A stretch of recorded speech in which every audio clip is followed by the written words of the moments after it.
The icy river water burned Sarah's lungs as she kicked deeper into the darkness.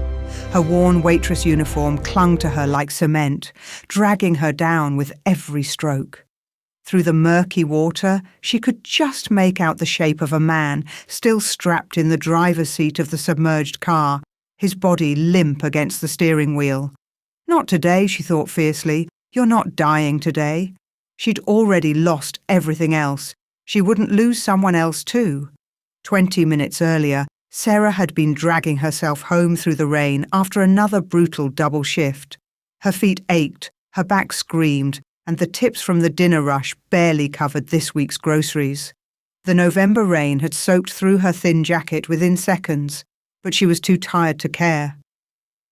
She was almost at the bridge when she heard it, the screech of tyres on wet pavement, followed by the sickening crunch of metal hitting the guardrail. Then the splash. Sarah ran without thinking.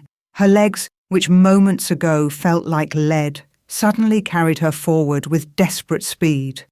When she reached the bridge's edge and looked down at the river below, her heart stopped. A black sedan was nose down in the water, already sinking fast. "No, no, no," she whispered, kicking off her worn sneakers. Her hands shook as she stripped off her jacket. Every rational part of her brain screamed at her to stop. She was exhausted. She was weak from skipping meals to make rent. She'd nearly drowned in a pool as a child and had been terrified of deep water ever since. But someone was dying down there. Sarah jumped.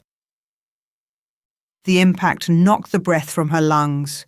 The river was so cold, it felt like knives slicing through her skin. November runoff from the mountains made the current vicious, trying to sweep her downstream. She fought against it, diving down toward the car. Her lungs burned. Her muscles screamed. But she kept swimming. When she reached the driver's side door, she grabbed the handle and pulled with everything she had. It didn't budge. Water pressure kept it sealed shut. Panic clawed at her throat as precious seconds ticked away. She swam to the back window, found a rock on the riverbed, and smashed it against the glass. On the third hit, it cracked. Black spots danced at the edge of her vision. She needed air, but she needed him to live more. She squeezed through the broken window, the glass shredding her uniform and cutting her arms. Inside the car, the man's seatbelt held him prisoner. Her fingers fumbled with the buckle in the darkness. Finally, it clicked free. Sarah grabbed him under the arms and pulled. He was huge, easily over 6 feet of solid muscle and completely dead weight. Her exhausted body protested every inch of movement, but somehow, impossibly, she got him through the window and kicked for the surface. They broke through together. Sarah gasped for air, her vision swimming. The current immediately tried to claim them both. She wrapped one arm around the man's chest and used the other to pull them toward shore, kicking with legs that felt like rubber. Every breath was agony. Every stroke was a battle. Just a little further. Just a little more. When her feet finally touched the muddy bank, she used the last of her strength to drag him onto solid ground. She collapsed beside him, coughing up river water, her whole body shaking violently from cold and exertion. But he wasn't breathing. No. Sarah forced herself to her hands and knees, then positioned herself over him. She tilted his head back, checked his airway, and began chest compressions. Come on, come on. Water and rain ran down her face. Her arms trembled with exhaustion, but she kept going. 30 compressions. 2 rescue breaths. 30 more compressions. Breathe, she shouted at him. Don't you dare die on me. On her third round, he convulsed. Water spewed from his mouth. His chest heaved as he dragged in a ragged breath. Relief crashed over Sarah so powerfully that tears mixed with the rain on her cheeks. Thank God. Thank God. The man's eyes fluttered open. Sarah's breath caught. She'd never seen eyes like his. They were silver, not grey, but genuine metallic silver that seemed to catch the light even in the darkness. They were intense, piercing, almost otherworldly. For a moment, as those eyes focused on her face, the air between them felt charged with something she couldn't name, something that made her skin prickle and her heart race in a way that had nothing to do with the rescue. An aura of power rolled off him, even in his weakened state. It was so strong she could almost taste it, wild and primal and dangerous. His lips moved. He was trying to say something. Sarah leaned closer. "It's okay. You're safe. Don't try to talk." The wail of sirens cut through the night. Blue and red lights reflected off the wet pavement above them. "Help's coming," she said. But as she moved to stand and wave to the emergency vehicles, his hand shot out and caught her wrist. His grip was surprisingly strong. Those silver eyes locked on hers with an intensity that stole her breath. He mouthed a single word. "Mine." Before Sarah could process what he meant, the paramedics were rushing down the bank. Someone wrapped a blanket around her shoulders. Someone else was asking her questions. The chaos of the rescue swallowed everything. She looked back once as they loaded him onto a stretcher. His eyes were still on her, tracking her every movement with an expression that was almost possessive. A shiver ran through her that had nothing to do with the cold. "Miss, we need to get you checked out too," a paramedic was saying. "I'm fine," Sarah managed, backing away. The last thing she needed was a hospital bill she couldn't pay. "I'm okay." "Really? But I have to go." She turned and hurried up the bank before anyone could stop her, grabbing her shoes and jacket from where she'd left them. Her legs shook with every step. Behind her, she could hear more vehicles arriving. Police, an ambulance, maybe reporters. Sarah didn't want attention. She'd learned long ago that attention brought questions, and questions brought trouble she couldn't afford. She walked the rest of the way home in wet clothes, shivering so hard her teeth chattered. Her small studio apartment in the worst part of town had never looked so good. She peeled off her ruined uniform, stood under a hot shower until the shaking stopped, and crawled into bed. Sleep didn't come easy. Every time she closed her eyes, she saw those silver eyes staring back at her. Mine. What had that meant? Sarah pulled her thin blanket tighter and told herself it didn't matter. She'd saved someone's life. That was enough. Tomorrow she'd wake up, go to her morning shift at the diner, then her afternoon shift at the grocery store, then her evening shift at the bar. Same as always. She'd never see him again. Morning came too soon, dragging Sarah from restless dreams. She groaned and reached for her phone to turn off the alarm, then froze. Voices outside. Multiple voices. Sarah climbed out of bed and padded to her window. Her apartment was on the second floor of a crumbling building that should have been condemned years ago. The view normally showed the same broken parking lot and graffitied walls she'd seen for the past 2 years. Not today. Today, a fleet of black luxury cars surrounded the building. They were the kind of vehicles she'd only seen in movies. Sleek, expensive, and completely out of place in this neighborhood. Men in dark suits stood beside them, looking like Secret Service agents, and they were all staring up at her building. Sarah's heart hammered against her ribs. 3 sharp knocks echoed through her apartment. She spun toward her door, pulse racing. Through the peephole, she saw 2 of the suited men standing in her hallway. The one in front was massive, with shoulders that barely fit through door frames and an expression carved from granite. He knocked again. "Miss Sarah Morgan, we need to speak with you. Our employer would like to thank you personally for saving his life." Sarah's hand hovered over the deadbolt. Every instinct screamed at her that opening this door would change everything. Another knock. "Please, Miss Morgan, Alpha Kane Blackwater wishes to extend his gratitude." Alpha. The word hit her like ice water. Sarah backed away from the door, her mind reeling. Oh God. The man she'd saved wasn't just powerful. He was an alpha. And now he'd found her. Chapter 2. Sarah stood frozen in her tiny apartment, staring at the door like it might bite her. Her heart hammered so hard she could hear it in her ears. Alpha Kane Blackwater wishes to extend his gratitude.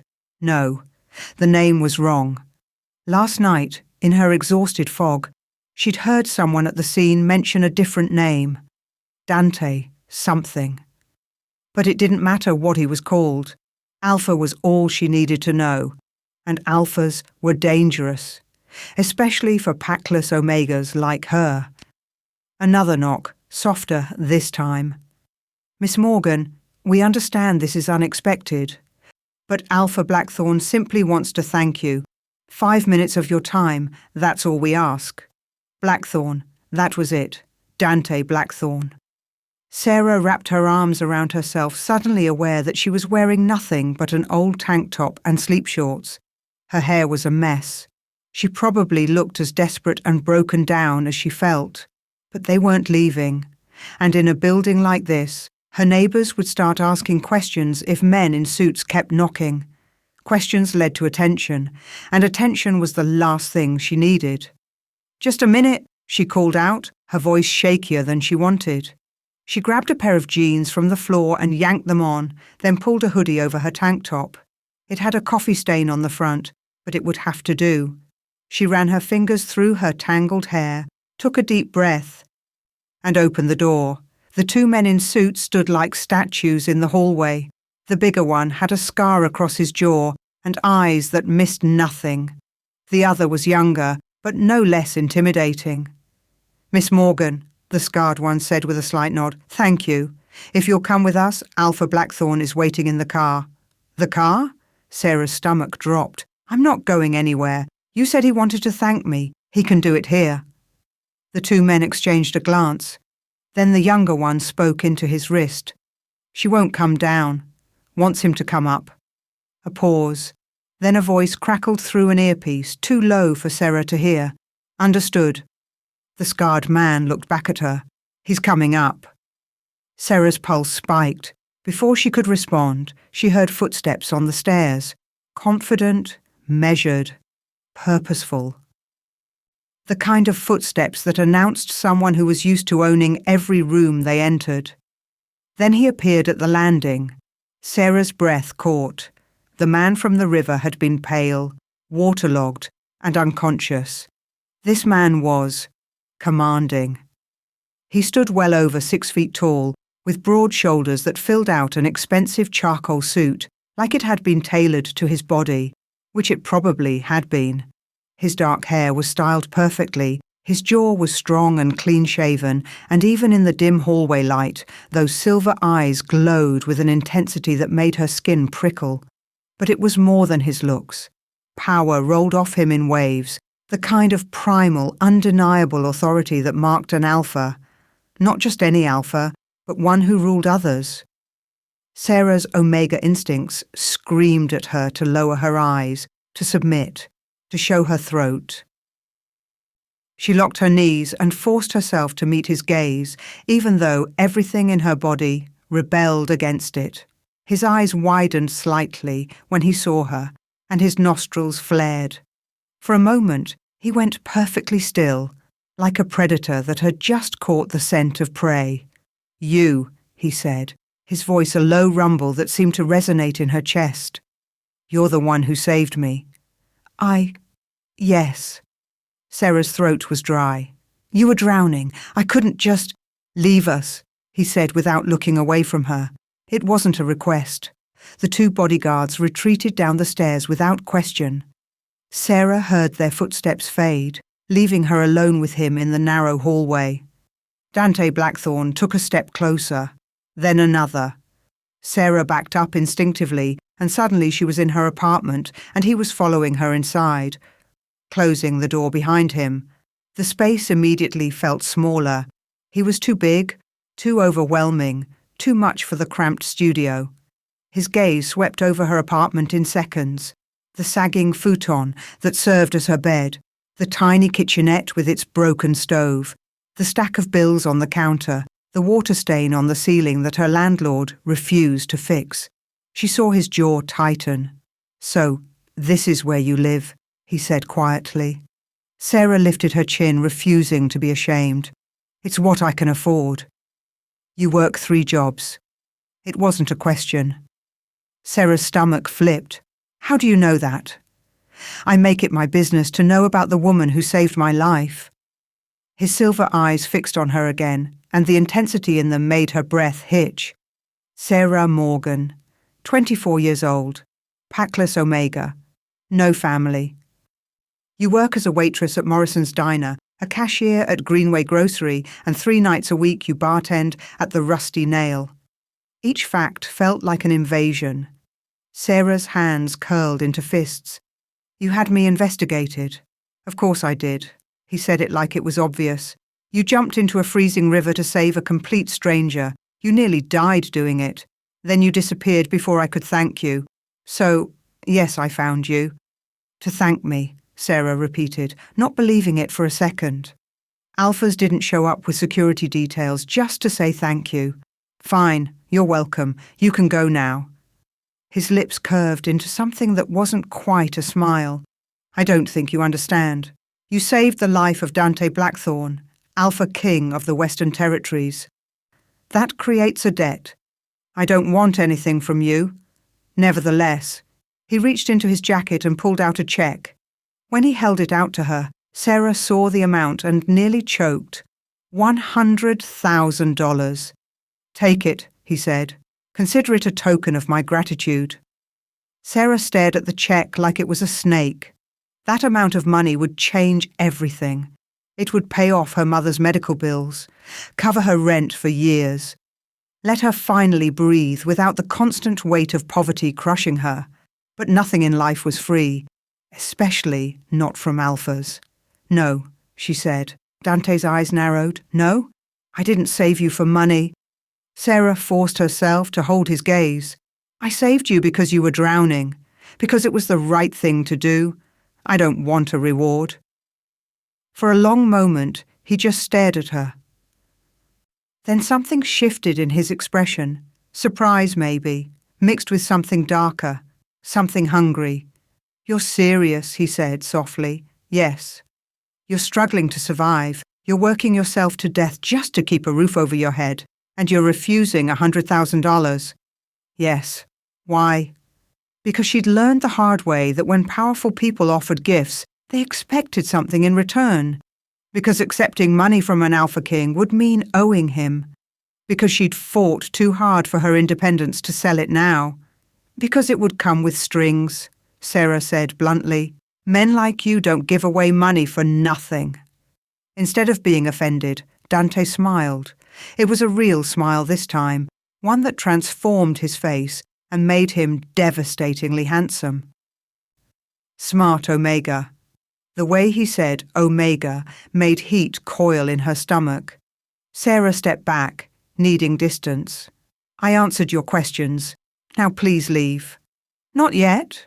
He moved past her to the small table where her bills were stacked. Before she could stop him, he picked up the top envelope. Don't, Sarah started, but he was already reading it. His expression darkened. Medical bills. $23,000 in collections. He grabbed another envelope.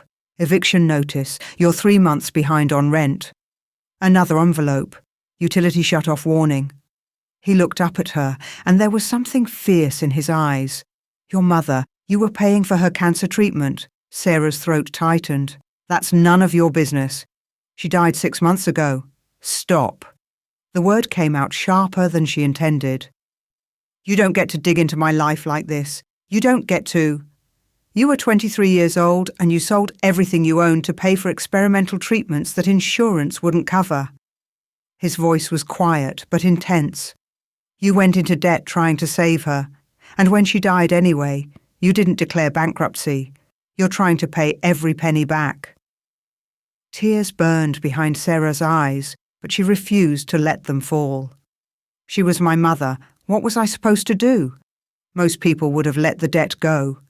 I'm not most people. No, Dante said, his silver eyes boring into hers. You're not. He set the bills down carefully, then turned to face her fully.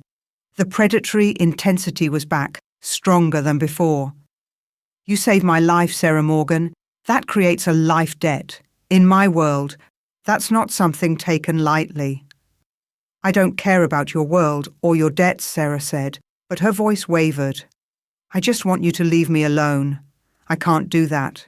He took a step closer.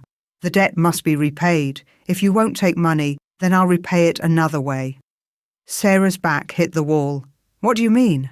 I'm offering you a job. As my personal assistant. She blinked. What? You need money. I need someone I can trust. Someone who's proven they'll put another person's life before their own comfort or safety. It's a perfect arrangement. I don't know anything about being a personal assistant. You'll learn. He said it with absolute confidence. The salary is $200,000 a year plus benefits. Your mother's medical debt will be paid in full immediately. I'll cover your housing. You'll move into one of my properties. Sarah's head spun. $200,000. Her debt gone. A real place to live. It was too good to be true. Why? She whispered. Why would you do this for me? I told you, life debt. But there was something else in his eyes, something he wasn't saying. And what do you really get out of it? Sarah asked. Because I'm not stupid. This isn't just about gratitude. Dante's smile was slow and dangerous. You're right. It's not. He took another step closer, close enough that she could smell him. Pine and winter air and something wild. You intrigue me, little Omega. You risked your life for mine. You refused my money. You're packless and struggling, yet you maintain your dignity and independence like a queen. I want to understand you. I'm not a puzzle for you to solve. Maybe not, but you're something. His hand came up to the wall beside her head, caging her in without touching her. I felt it last night when you pulled me from that river. I feel it now. This pull between us. Sarah's breath came faster. She could feel the heat radiating from his body, could see the silver of his eyes brighten. Her Omega instincts were screaming at her, half in warning, half in something that felt dangerously like want. There's nothing between us, she said, but it sounded weak even to her own ears. Liar. His voice dropped to a rough whisper. Your scent betrays you, honeysuckle and rain. It's been driving me insane since I walked into this building. Do you know what that means? Sarah shook her head, not trusting her voice. It means you're compatible with me. Rare for an alpha king. Most Omega scents are pleasant but forgettable. Yours. He leaned in slightly, and she felt his breath against her ear. Yours makes me want to tear apart anyone who's ever made you feel less than precious. A shiver ran through her entire body. You don't know me. Not yet, but I will. He pulled back, just enough to meet her eyes again. Take the job, Sarah. Let me repay the life debt. Let me take care of you the way you deserve. And if I say no? Something flickered across his face. Not anger, but frustration. Then I'll respect your choice. But you'll still be drowning, just in a different kind of river. Bills you can't pay. Debt that will follow you forever. Eventually, you'll break under the weight of it. He was right. Sarah hated that he was right. But she couldn't deny the truth. She was barely surviving. One bad day, one missed shift, one unexpected expense, and she'd lose everything. But working for him meant being close to him. It meant seeing him every day, smelling him, feeling that dangerous pull that terrified her. It meant owing him. I don't want to belong to anyone, she said quietly. You wouldn't. You'd work for me. Professional relationship. But his eyes said something different. They said he was already thinking of her as his in some fundamental way. I need time to think about it. You don't have time. The eviction notice gives you 7 days. After that, you'll be on the street. His hand dropped from the wall and he stepped back, giving her space to breathe again. I'm offering you a way out, Sarah.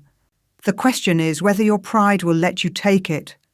Sarah's mind raced. $200,000. Her mother's debt erased. A safe place to live. Stability for the first time since she was a teenager.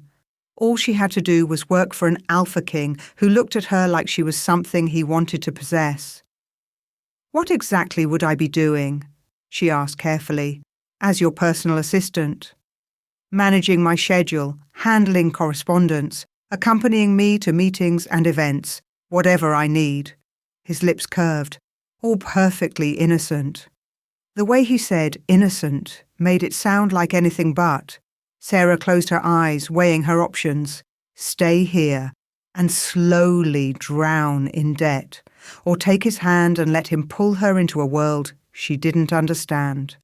Both felt like different kinds of drowning, but at least one came with a life raft. "Okay," she heard herself say, "I'll take the job." When she opened her eyes, Dante's expression was triumphant. He closed the distance between them in one smooth motion, and suddenly he was right there again, his presence overwhelming. "Good girl," he murmured, and the praise sent an unwanted flush of heat through her body. "But I have conditions," Sarah added quickly. "This is professional only. I'm your employee, not your anything else." "Of course," his smile said he didn't believe that would last. "And if it doesn't work out, I want a severance package, enough to get me back on my feet." "Done." He reached into his jacket again and pulled out a business card.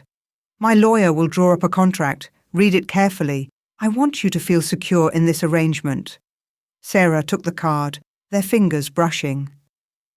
The contact sent electricity skating up her arm, and from the way Dante's eyes flared, he felt it too. "When do I start?" she asked. "Monday. That gives you the weekend to pack. My people will handle moving your things to your new apartment." He glanced around her studio one more time, his jaw tight. "Not that there's much to move." "It's all I have." "Not any more." He turned back to her, and the intensity in his gaze stole her breath. "You're under my protection now, Sarah. That means no more struggling, no more working yourself to exhaustion, no more fear." It should have felt like relief. Instead, it felt like a cage door closing. Dante must have seen something in her expression because he reached out slowly, giving her time to move away. When she didn't, his hand cupped her cheek. His palm was warm. His touch surprisingly gentle for someone who radiated such power. "I'm not going to hurt you," he said softly. "I'm going to take care of you, the way no one else has." Sarah's breath hitched. Part of her wanted to lean into that touch, into the promise of safety and comfort. The Omega part of her that had been alone for so long. But the other part, the part that had learned to survive on her own, whispered warnings. Dante seemed to sense her internal struggle. His thumb brushed across her cheekbone, and then he leaned in close, so close that his lips nearly touched her ear. "You smell like you're mine already, little Omega," he whispered, his voice a low rumble that resonated in her bones. "We'll see how long you resist the bond." Then he was gone, moving toward the door with that same predatory grace. He paused at the threshold and looked back at her one last time. "Welcome to my world, Sarah Morgan. I promise you won't regret it." The door closed behind him, and Sarah was left standing in her tiny apartment, her heart racing and her skin still tingling from where he'd touched her. She pressed her hand to her cheek, right where his palm had been, and tried to steady her breathing. The bond. He'd said it like it was already a foregone conclusion, like it was only a matter of time before she gave in to whatever this pull between them was. Outside, she heard the luxury cars start up and drive away. The building felt quiet again, empty, but Sarah didn't feel empty. She felt like she'd just made a deal with the devil, and the worst part was, she couldn't bring herself to regret it. Chapter Mayu 3. The penthouse apartment was bigger than any place Sarah had ever lived in. Hell, it was bigger than 3 of her old apartments combined. Floor-to-ceiling windows overlooked the city skyline. The kitchen had marble countertops and appliances she didn't know how to use. The bedroom had a king-sized bed with sheets that probably cost more than her monthly rent. Everything was pristine, modern, and utterly impersonal. It felt like a hotel room. Beautiful, but not hers. "The movers brought up your belonging," said the woman who'd escorted her upstairs. Her name was Patricia, and she was Dante's head of household staff, efficient, professional, and completely intimidating in her press suit, though I noticed there wasn't much. "If you need anything for the apartment, just let me know. Mr. Blackthorne has accounts at all the major stores." Sarah looked at the 3 cardboard boxes sitting in the middle of the vast living room. Her entire life reduced to that. "Thank you. This is more than enough." Patricia's expression softened slightly. "The building has a gym on the 20th floor, a pool on the 25th, and a private restaurant on the 30th. Your keycard gives you access to all of them. Mr. Blackthorne's office is on the 45th floor. He expects you there at 8 tomorrow morning." "I'll be there." "Good." Patricia handed her a folder. "Your employment contract, building information, and your company credit card. Use it for work expenses, transportation, meals, professional wardrobe. Mr. Blackthorne was very clear that you're to have everything you need." The credit card felt heavy in Sarah's hand. A week ago, she'd been rationing ramen. Now she had unlimited access to an Alpha King's money.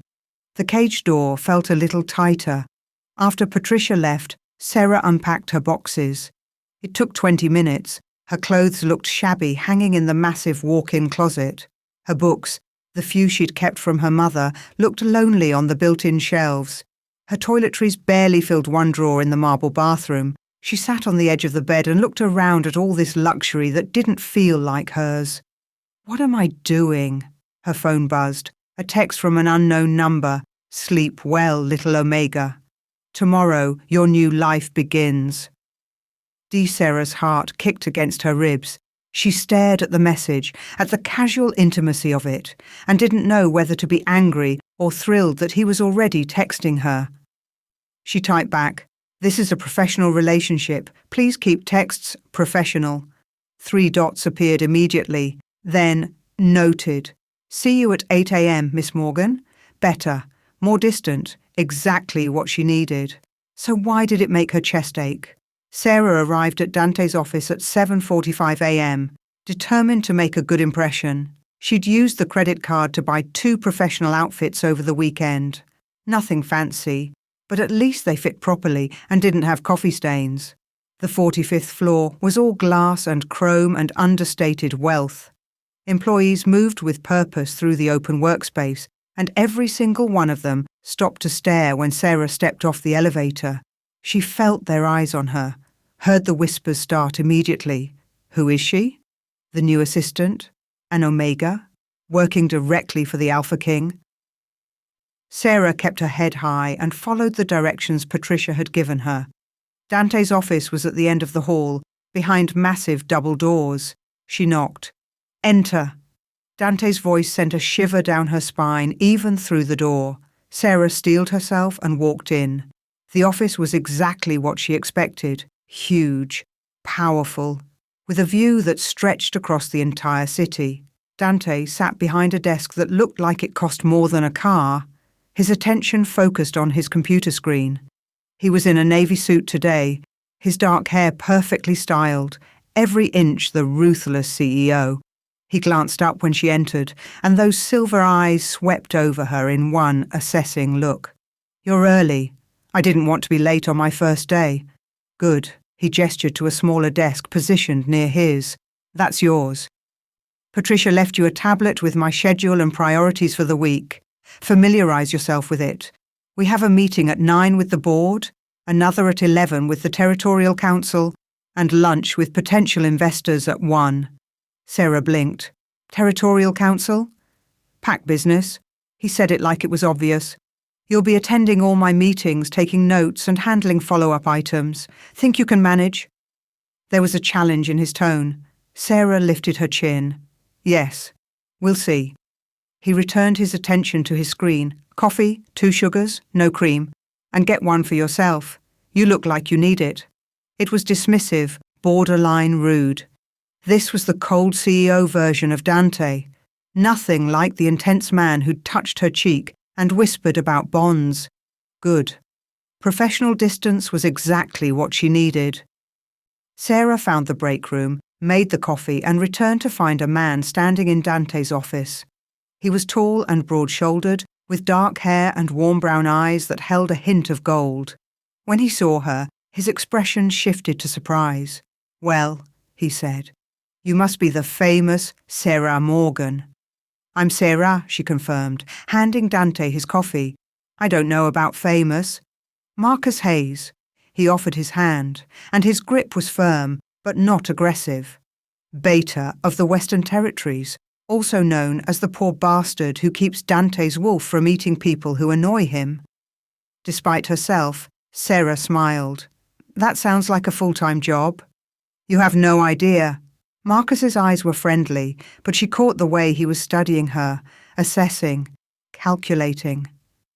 "So you're the one who pulled him out of the river." "I happened to be there."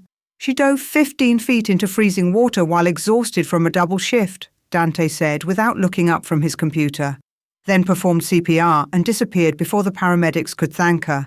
"Happened to be there doesn't quite cover it." Sarah felt heat creep into her cheeks. Marcus's eyebrows rose. "Brave one," he said. "Reckless, but brave.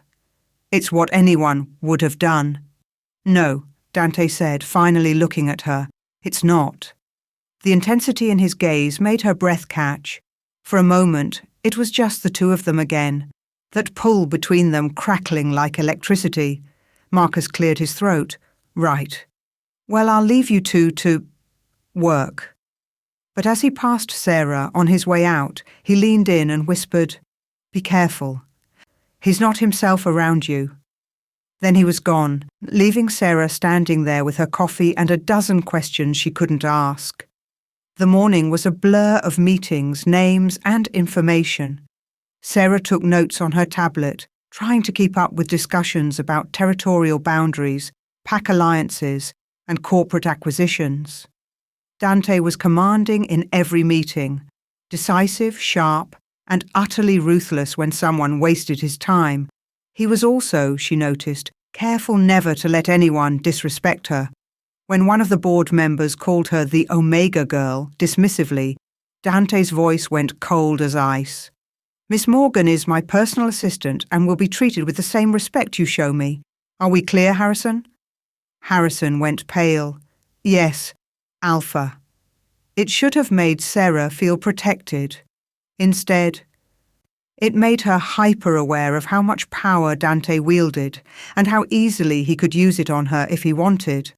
At lunch, they met with potential investors at the building's private restaurant. Sarah sat quietly, taking notes, until a woman walked in. She was stunning, tall, with platinum blonde hair, ice blue eyes, and the kind of beauty that belonged on magazine covers. She moved like she owned the room, and the moment those cold eyes landed on Sarah, her perfect lips curved into something that wasn't quite a smile. "Dante, darling," she said, her voice like silk over steel. "You didn't tell me you'd hired a new pet." Dante's jaw tightened. "Celeste, you're early.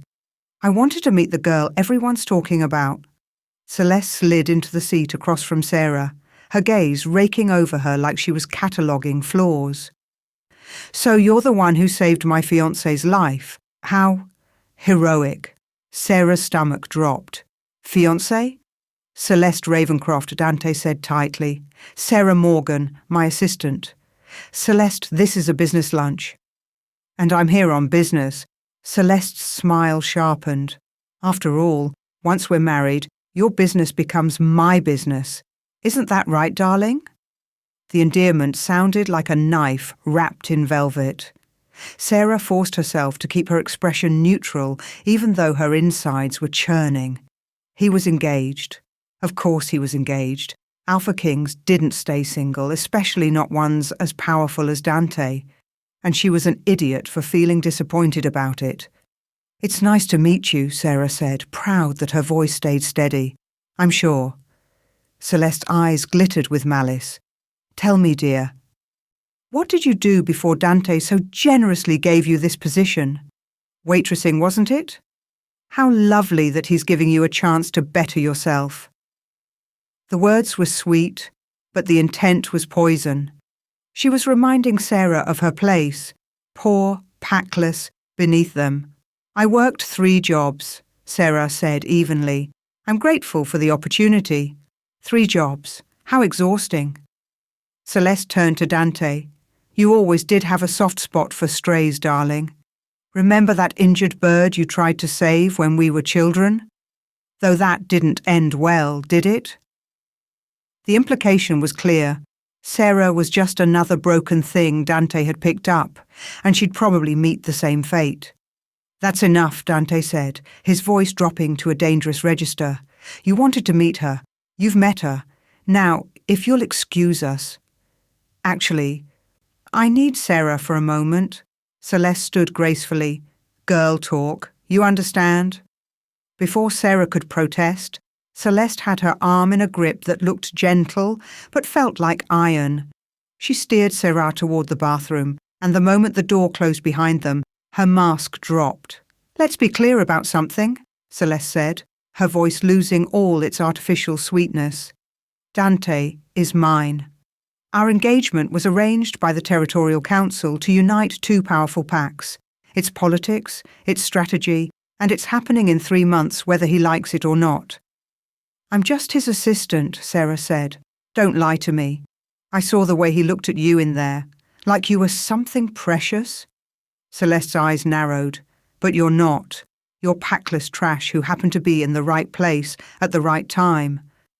And when this little infatuation of his fades, and it will, you'll go right back to where you came from." Sarah's hands clenched into fists. "Are you done?"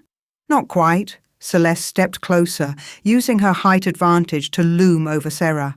"Stay away from my fiancé. Don't think that saving his life gives you some special claim. You're nothing. You have nothing. And if you try to get between us, I will destroy you in ways you can't even imagine." Then she smiled that perfect smile again, checked her reflection in the mirror, and walked out like nothing had happened. Sarah stood there, hands shaking, until she could trust herself to go back out. When she did, Celeste was gone, and Dante was watching her with those 2 perceptive silver eyes.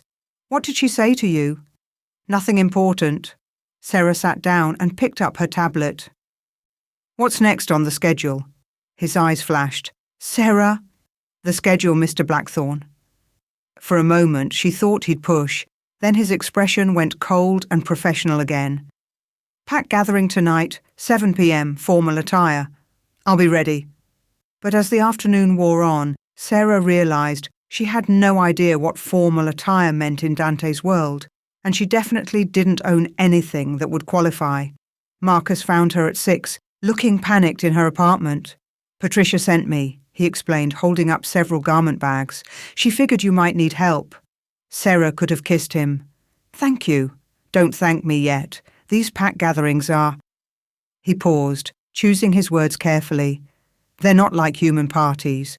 You're going to be surrounded by dominant wolves, territorial politics, and enough pheromones to choke on.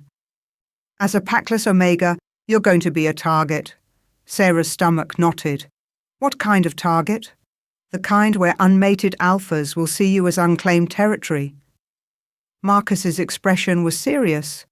"Stay close to Dante. Don't wander off alone. And whatever you do, don't let anyone intimidate you into showing your throat. Once you submit, they'll see you as weak." "Great," Sarah muttered. "Anything else?" "Yeah." He met her eyes. "Dante's never shown interest in an Omega before. Hell, he's never shown interest in anyone since the Territorial Council forced this engagement on him. But with you?" He shook his head. "Just be careful. When an Alpha King wants something, he doesn't let it go easily, and you've become something he wants." After Marcus left, Sarah showered and put on the dress Patricia had sent, a deep emerald green that hugged her curves and made her skin glow.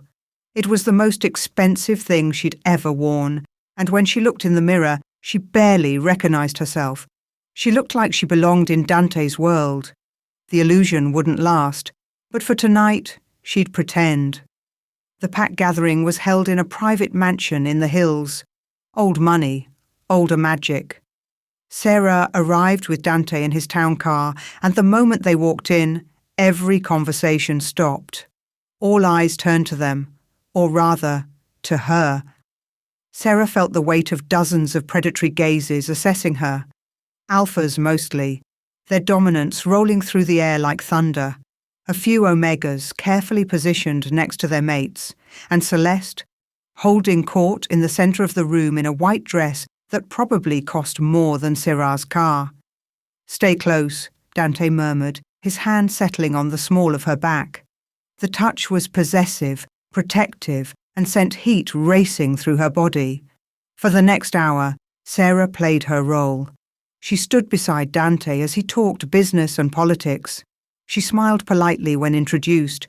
She ignored the whispers and the stares and Celeste's death glares from across the room, and she tried very hard not to notice how good Dante looked in his tuxedo, or how his scent, pine and winter and wild things, made her omega instincts purr with approval. She was getting a drink from the bar when a hand grabbed her wrist. "Well, well," said a voice like gravel. "What do we have here?" Sarah turned to find a large alpha blocking her path. He was older, maybe mid-40s, with cruel eyes and a smile that made her skin crawl. "Let go," she said firmly. "Or what?" He pulled her closer, and she smelled whiskey on his breath. "You're the little omega everyone's talking about. Dante's new toy. Tell me, does he share?" "No." Dante's voice cut through the air like a blade. He was suddenly there, moving faster than should have been possible. "He doesn't." The alpha's smile widened. "Blackthorn, I was just getting to know your assistant. By manhandling her?" Dante's eyes were doing something strange. The silver was bleeding to black around the edges. "Let her go." "She's packless, Ma." The alpha sneered. "Fair game. She's mine." The words hung in the air. Sarah felt the temperature drop as every wolf in the room went still, sensing violence about to erupt. The alpha laughed. "Yours? You're engaged to Celeste, or have you forgotten your precious political alliance?" "I haven't forgotten anything." Dante's voice was barely human now, more growl than speech. "But apparently you've forgotten that I'm your Alpha King. Now release her, or I'll break every bone in your hand." The Alpha's grip tightened instead. "Make me." It happened so fast, Sarah almost missed it. One moment the Alpha was holding her wrist. The next, there was a sickening crack, and he was on his knees screaming, his arm bent at an unnatural angle.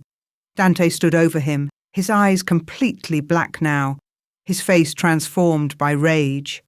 "Touch what's mine again," he snarled, "and I'll kill you." The room erupted in chaos. People were shouting. Someone pulled the injured Alpha away. Marcus appeared, trying to calm people down. And Dante grabbed Sarah's hand and dragged her out of the room. He pulled her through hallways, past startled guests, until they reached a private study. He shoved her inside, slammed the door, and locked it. Then he was on her. He backed her against the wall, his hands braced on either side of her head, his body caging her in. His eyes were still black, his breathing ragged, and she could feel the barely leashed violence radiating off him. "Do you understand yet?" His voice was rough, more wolf than man. "You're not just my assistant." Sarah's heart hammered. "Dante, you're my fated mate." The words came out like a confession and a claim all at once. "From the moment I opened my eyes in that river and saw you, I knew. Your scent. The pull.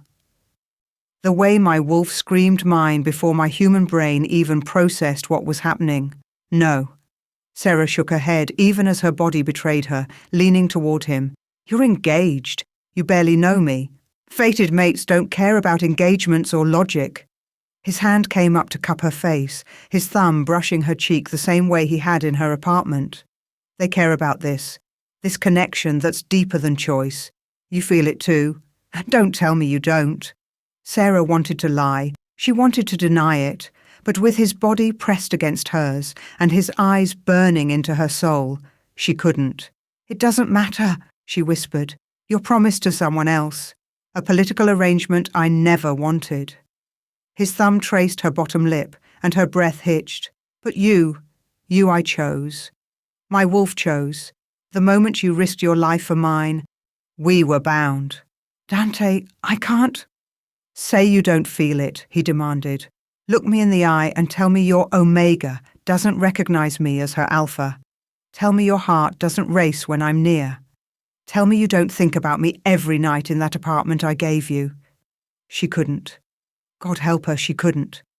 That's what I thought. His forehead pressed against hers, and the intimacy of it stole her breath. You're mine, Sarah Morgan, my fated mate, and I don't care what contracts I have to break or alliances I have to destroy. I'm keeping you. Chapter 4. Sarah couldn't breathe. Dante's words echoed in her head, drowning out everything else. You're my fated mate. The way he'd said it, like it was fact, destiny, something neither of them could fight, terrified her more than anything Celeste had threatened. I need air. She pushed against his chest, and surprisingly, he let her step away. I need to think. There's nothing to think about. Dante's eyes were still more black than silver, his wolf too close to the surface. The bond exists whether we acknowledge it or not. You keep saying that word. Bond. Sarah wrapped her arms around herself. What does it actually mean? Sit. It wasn't a request. Dante guided her to a leather couch and sat beside her, close enough that she could feel the heat radiating from his body. Fated mates are rare. Most wolves spend their entire lives without finding theirs. Some don't even believe they exist anymore. But you believe? I know. His hand found hers, their fingers intertwining like they'd done it 1,000 times before. Because I felt it the moment I opened my eyes in that river. Your scent, honeysuckle and rain, it called to my wolf before my human brain even processed what was happening. And when you touched me, when you breathed life back into me, the bond snapped into place so hard I thought my chest would crack open. Sarah's throat tightened. I felt something too. In the river, I thought it was just adrenaline. It wasn't. Dante's thumb traced circles on her palm, the simple touch sending sparks up her arm. Fated mates are more than attraction or compatibility. It's recognition at a soul level. Your Omega knows I'm your alpha. My wolf knows you're my mate. It's ancient magic, older than pack law or politics. And it can't be broken? No. The word was absolute. Once formed, a mate bond is forever. Even if we never acted on it, even if we spent our lives apart, we'd always feel this pull. Always know what the other was feeling, always be incomplete without each other. Sarah pulled her hand away, needing distance to think clearly. That sounds like a prison. To some, maybe. To others, it's the greatest gift the universe can give. His silver eyes, fully returned now, searched her face. What does it feel like to you? Terrifying. Overwhelming. Like standing at the edge of a cliff and knowing you were about to jump. Complicated, she said instead. You're engaged, Dante, to a powerful alpha female who's made it very clear she'll destroy me if I get in her way. His jaw clenched. What exactly did Celeste say to you? Nothing I can't handle. Sarah stood, needing to move. But she's right about one thing. Your engagement is political, important, and I'm just a packless Omega with no status, no connections, no power. Breaking it off for me would be worth it, an insult that could start a war. Sarah turned to face him. Marcus told me about pack politics, about territorial alliances. Your engagement to Celeste unites two powerful packs. If you break that treaty for someone like me, someone like you? Dante rose, his movements predatory. You mean someone brave enough to dive into a freezing river to save a stranger? Someone who works 3 jobs and goes into debt trying to save her dying mother? Someone who refuses money from an alpha king because she has principles? Someone with nothing to offer in return, Sarah said quietly. No pack, no family, no political advantage, just complications and problems. You're my mate. He said it like that should end all argument. That's everything. But is it worth people dying? The question hung between them, because that's what you're talking about, isn't it? If you break the engagement, Celeste's pack will see it as a betrayal. There will be bloodshed. Dante's silence was answer enough. Sarah felt something crack inside her chest. I won't be the reason people die. You're not giving me a choice here. Yes, I am. She met his eyes, forcing strength she didn't feel. Keep the engagement, marry Celeste, do what's right for your pack. And pretend I don't have a fated mate? His voice dropped to a dangerous register. You think I can do that? You think I can stand beside another woman, knowing you're out there feeling this bond the same way I do? You don't have another option. There's always an option. But he sounded less certain now. Sarah moved to the window, looking out at the city lights. Her reflection stared back at her. A girl in an expensive dress playing dress-up in a world where she didn't belong. How long until the wedding? 3 months. Then we have 3 months to find a solution. She turned back to him. One that doesn't end in war. One that protects your pack and honours the alliance. If we can't find one. She swallowed hard. Then you marry her and I walk away. You think you can walk away from a mate bond? Dante crossed the distance between them. It will destroy you. It will destroy us both. Better than destroying everyone else. He stared at her for a long moment, something fierce and anguished warring in his expression. Then he pulled her into his arms, holding her so tightly she could barely breathe. 3 months, he murmured against her hair. But I'm not losing you, Sarah. I'll find a way to break this engagement without breaking the alliance. I swear it. Sarah let herself lean into him, just for a moment. Let herself feel safe and wanted and treasured. Let herself pretend this could have a happy ending. Then she stepped back. Until then, we keep this secret. No one can know about the bond. Agreed. But his eyes said he hated it. You'll continue as my assistant, professional distance in public. And in private? His smile was dangerous. In private, little Omega, I'm going to court you properly. Show you what it means to be cherished by an alpha king. Make you fall for me as hard as I'm falling for you. Sarah's breath caught. Dante, 3 months, he repeated. That's all I'm asking. Give me 3 months to make this right. Before she could respond, his phone buzzed. He checked it, and his expression darkened. We need to get back. People are asking questions about why I broke Harrison's arm. You did break his arm rather dramatically. He touched you. Said like that justified everything. My wolf didn't give me a choice. They returned to the gathering separately, maintaining the pretense that nothing had changed. But Sarah felt the bond now. A constant awareness of exactly where Dante was in the room. What he was feeling, when his eyes tracked her movements. It was intoxicating and terrifying in equal measure. The next few days fell into a careful rhythm. During work hours, Sarah was the consummate professional assistant. She managed Dante's schedule, took notes in meetings, and handled correspondence without a single personal word between them. But alone in his office, after everyone else had gone home, he'd pull her onto his lap and they'd talk for hours. He told her about growing up as an alpha heir, the pressure and expectations, the loneliness of power. She told him about her mother's illness, the fear of losing her, the desperate helplessness of watching someone you love slip away. And slowly, carefully, they learned each other. Dante brought her coffee exactly how she liked it without being asked. Sarah anticipated his needs in meetings before he voiced them. The bond between them strengthened, deepened, became something neither could deny. But Celeste watched, always watched. Her suspicious gaze followed Sarah through every gathering, every meeting, every moment. On Thursday afternoon, Sarah returned to her apartment to find an envelope slipped under her door. Her name was written in elegant script across the front. Inside was a single sheet of expensive stationery. Dear Miss Morgan, I've been making inquiries about you. Your mother was Sarah Morgan, formerly Sarah Silverwood. I find it fascinating that she never told you about your heritage. Perhaps you should ask yourself why. Regards, a friend. Sarah's hand shook. Silverwood? She'd never heard that name before.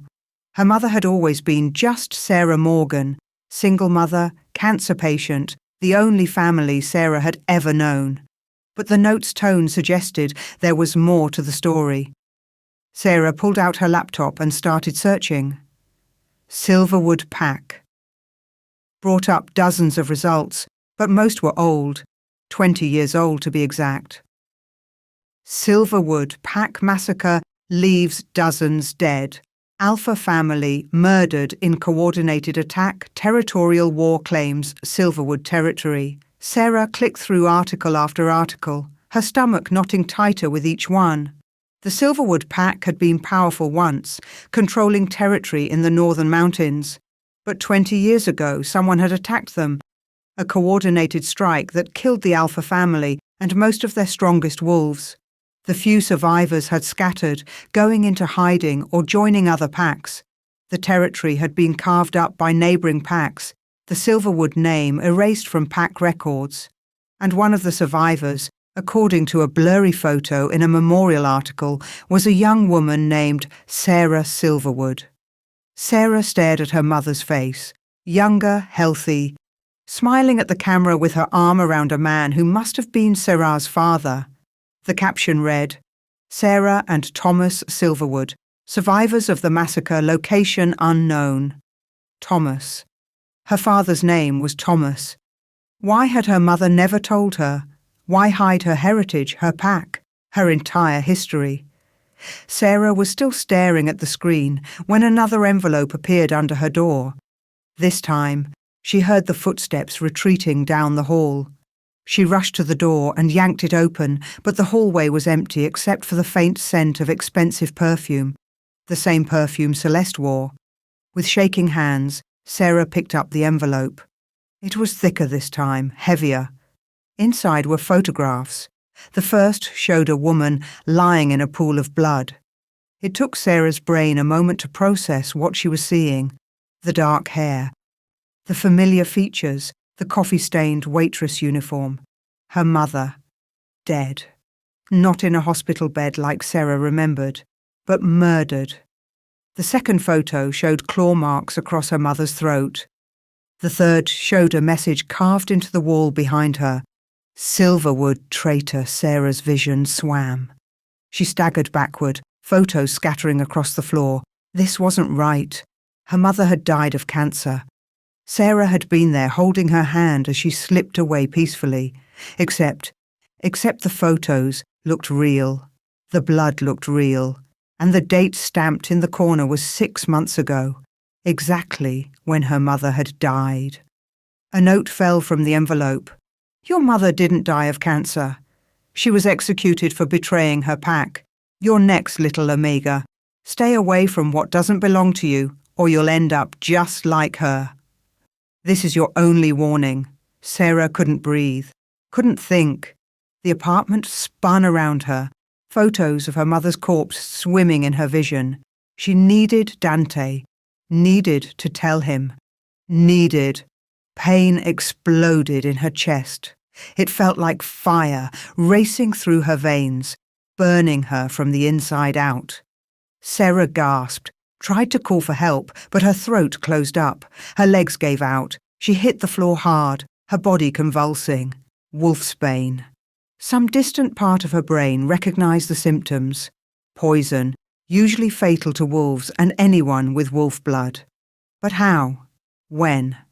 The coffee. She'd made coffee when she got home, from the expensive machine Dante had insisted on installing. Someone had poisoned her own coffee maker. Sarah tried to crawl toward her phone, but her arms wouldn't work. Her vision darkened at the edges. The bond in her chest, that connection to Dante, screamed in warning. And distantly, she felt his answering panic. Hold on, she thought desperately. I'm holding on. But the poison was stronger than her will. Her body seized again, and she tasted blood. The world tilted sideways. Through the haze of pain she saw movement, someone standing in her doorway backlit by the hallway light. Blonde hair, white dress, cold smile. Poor thing. Celeste's voice floated to her like she was speaking underwater. Wolfsbane is such a terrible way to go, but you should have listened when I warned you.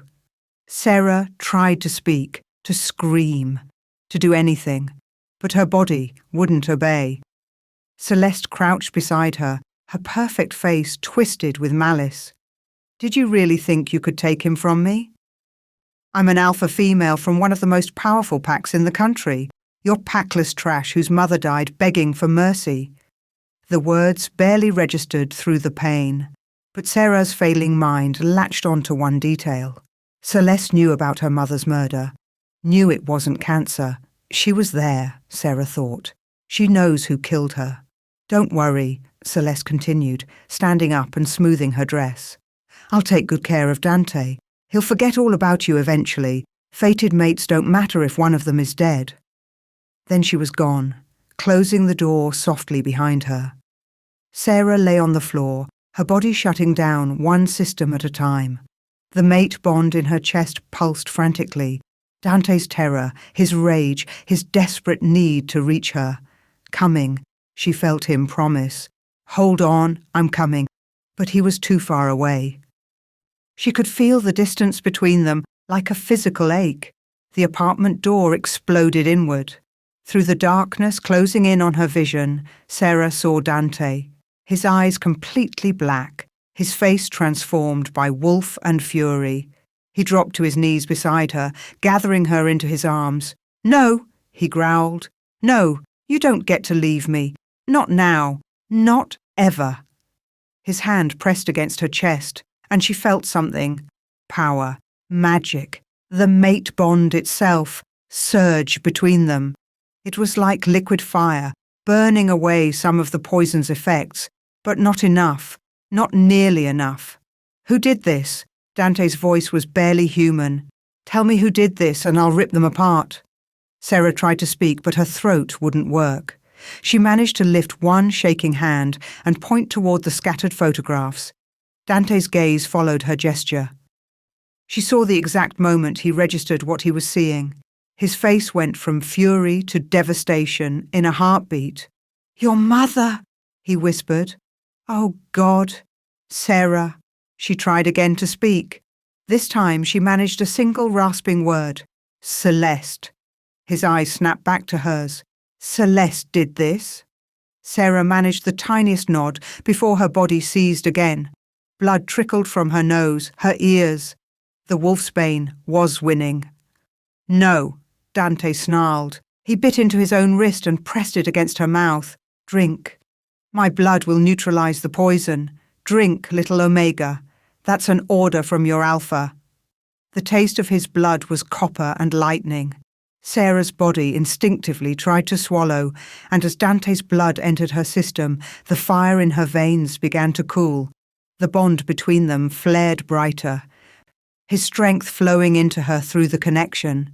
But as her vision cleared, as her lungs finally drew a full breath, she saw the photographs scattered across the floor. Her mother's dead eyes staring at nothing. The message carved into the wall, and she saw Dante's face, saw the moment he understood what this meant, saw the rage and grief and terrible understanding dawn in his silver eyes. Silverwood, he breathed, looking at the photos. Your Silverwood pack. Sarah's eyes fluttered closed. The last thing she heard before darkness claimed her was Dante's voice, raw with emotion. I should have known. I should have protected you. This is my fault. Then nothing. Chapter 5. Sarah woke to silk sheets and the scent of pine and winter air. For a moment she didn't remember. Then it all crashed back. The poison, the photographs, Celeste's cold smile as she watched Sarah die. Her mother's murder. Sarah's eyes flew open. She was in a massive bed in a room she'd never seen before. All dark wood and leather furniture with floor-to-ceiling windows showing the city at dawn. Everything smelled like Dante. His bedroom. She was in his private quarters. You're awake? His voice came from beside the bed, rough with exhaustion. Sarah turned her head to find him sitting in a chair pulled close, His elbows on his knees, his hair dishevelled like he'd been running his hands through it for hours. He looked terrible. His shirt was wrinkled and stained with what looked like blood. Her blood. Dark circles shadowed his eyes. But when their gazes met, the relief that flooded his expression was so profound it stole her breath. "How long?" Her voice came out raspy, her throat still raw. 18 hours. Dante reached for her hand, threading their fingers together. "You've been unconscious for 18 hours. I've been feeding you my blood every few hours to counteract the wolfsbane. The doctors said," his jaw clenched, "they said you should be dead. The amount of poison in your system should have killed you within minutes. But your blood saved me. The mate bond saved you." His thumb traced circles on her palm. "It gave you something to hold on to, something to fight for." Sarah's chest tightened. Even now she could feel the bond, stronger than before, pulsing with warmth and life and connection. It was like a golden thread tied between them, vibrating with his emotions: relief, rage, possessiveness, fear. "The photos," she whispered, "my mother." Were they real? The devastation in Dante's eyes was answer enough. "I'm so sorry, Sarah. Yes, they were real." Tears burned behind her eyes. All this time she'd thought her mother died peacefully, that she'd held her hand as she slipped away. But it had been a lie, a comfortable lie, to hide a brutal truth. She was murdered because she was Silverwood Pack. Yes, Dante's voice was gentle. And I think she knew someone was hunting Silverwood survivors. That's why she hid your heritage, why she took your father's human last name instead of keeping her pack name. She was trying to protect you. It didn't work. Sarah's voice broke. They found her anyway. They killed her. And now they're coming for me, over my dead body. The words were a promise and a threat. I've had Marcus investigating. The wolfsbane was planted by someone with access to your apartment. We found evidence, security footage showing Celeste's younger brother Derek entering your apartment 3 days ago. Sarah's breath caught. "You have proof?" "Enough to confront them." His expression went cold. "I hauled both of them in for questioning last night while you were unconscious. Derek tried to run. That told me everything I needed to know." "And Celeste?" "Claims she knew nothing about it, that her brother acted alone out of some misguided attempt to protect her engagement." Dante's voice dripped with disbelief. "She's a good liar, very convincing, but I know she's involved. The question is proving it." Sarah closed her eyes, exhaustion pulling at her. "She was there, Dante, in my apartment. I saw her before I passed out. She admitted everything, said I should have listened when she warned me. Then I'll kill her?" He said it so matter-of-factly that Sarah's eyes flew open. "She tried to murder my mate. Pack law gives me the right." "And start the war you're trying to prevent?" His jaw clenched. "I don't care anymore. She crossed a line." "You have to care." Sarah squeezed his hand. "Your pack needs you. Thousands of wolves depend on you keeping the peace." "And what about you?" His silver eyes burned into hers. "What about what I need? What my wolf needs? You almost died, Sarah. You were dying in my arms, and I couldn't do a damn thing except watch the light fade from your eyes." The raw emotion in his voice made her chest ache. She reached up with her free hand and touched his face, feeling the stubble rough against her palm. "But I didn't die. I'm here. I'm okay. Because of luck. Because the bond was strong enough to keep you fighting. But next time—" "There won't be a next time. We'll be more careful." "You're damn right we will." He turned his head and pressed a kiss to her palm. "You're moving in here. With me. Where I can protect you." "Dante, don't argue. I've already had Marcus move your things. What little there was," he added, something dark flashing in his eyes. "You're staying in my quarters where I can keep you safe, where no one can touch you without going through me first." Part of Sarah wanted to protest the high-handed command, but the larger part, the Omega part that had felt safe for the first time in years, wanted nothing more than to agree. "Okay," she whispered. Surprise flickered across his face. "Okay? No fight? No speech about independence? Someone tried to kill me, Dante. My mother was murdered by people hunting Silverwood survivors, and I don't even understand why. I'm scared." Her voice cracked. "I'm terrified. And the only thing keeping me from falling apart is knowing you're here." His expression softened. In one smooth motion, he stood and slid into the bed beside her, gathering her into his arms. Sarah pressed her face against his chest, breathing in his scent, letting his strength surround her. "I've got you," he murmured against her hair. "I promise, little Omega, I've got you." They stayed like that until the sun fully rose, neither speaking, just holding each other.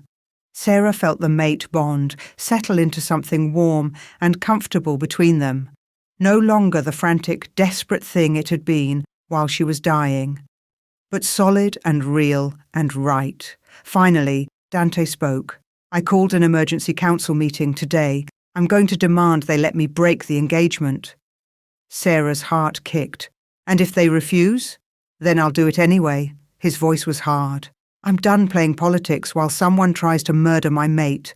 The council can accept it or they can challenge me for the position. Either way, I'm not marrying Celeste." "They'll fight you on this. The alliance can go to hell." He pulled back enough to look down at her.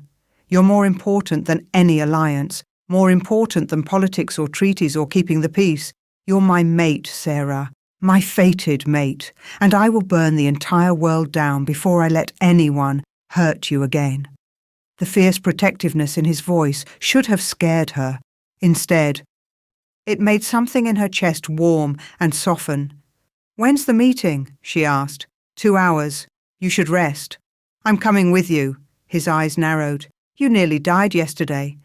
And I'm still alive, strong enough to stand beside you." She met his gaze steadily. "If you're going to fight the council for me, I'm not going to hide like I'm something to be ashamed of." A slow smile curved his lips. "There's my fierce Omega. I'm not yours yet, not officially." "Then maybe we should fix that." His hand came up to cup her cheek, his thumb brushing her lower lip. "The council meeting doesn't matter if the bond is already complete. Once we're fully mated, breaking the engagement becomes less of a choice and more of a necessity. Even the council can't force an alpha king to reject his fated mate." Sarah's pulse quickened. "You want to complete the bond? Now?" "I wanted to complete it the moment I woke up in that river and saw your face."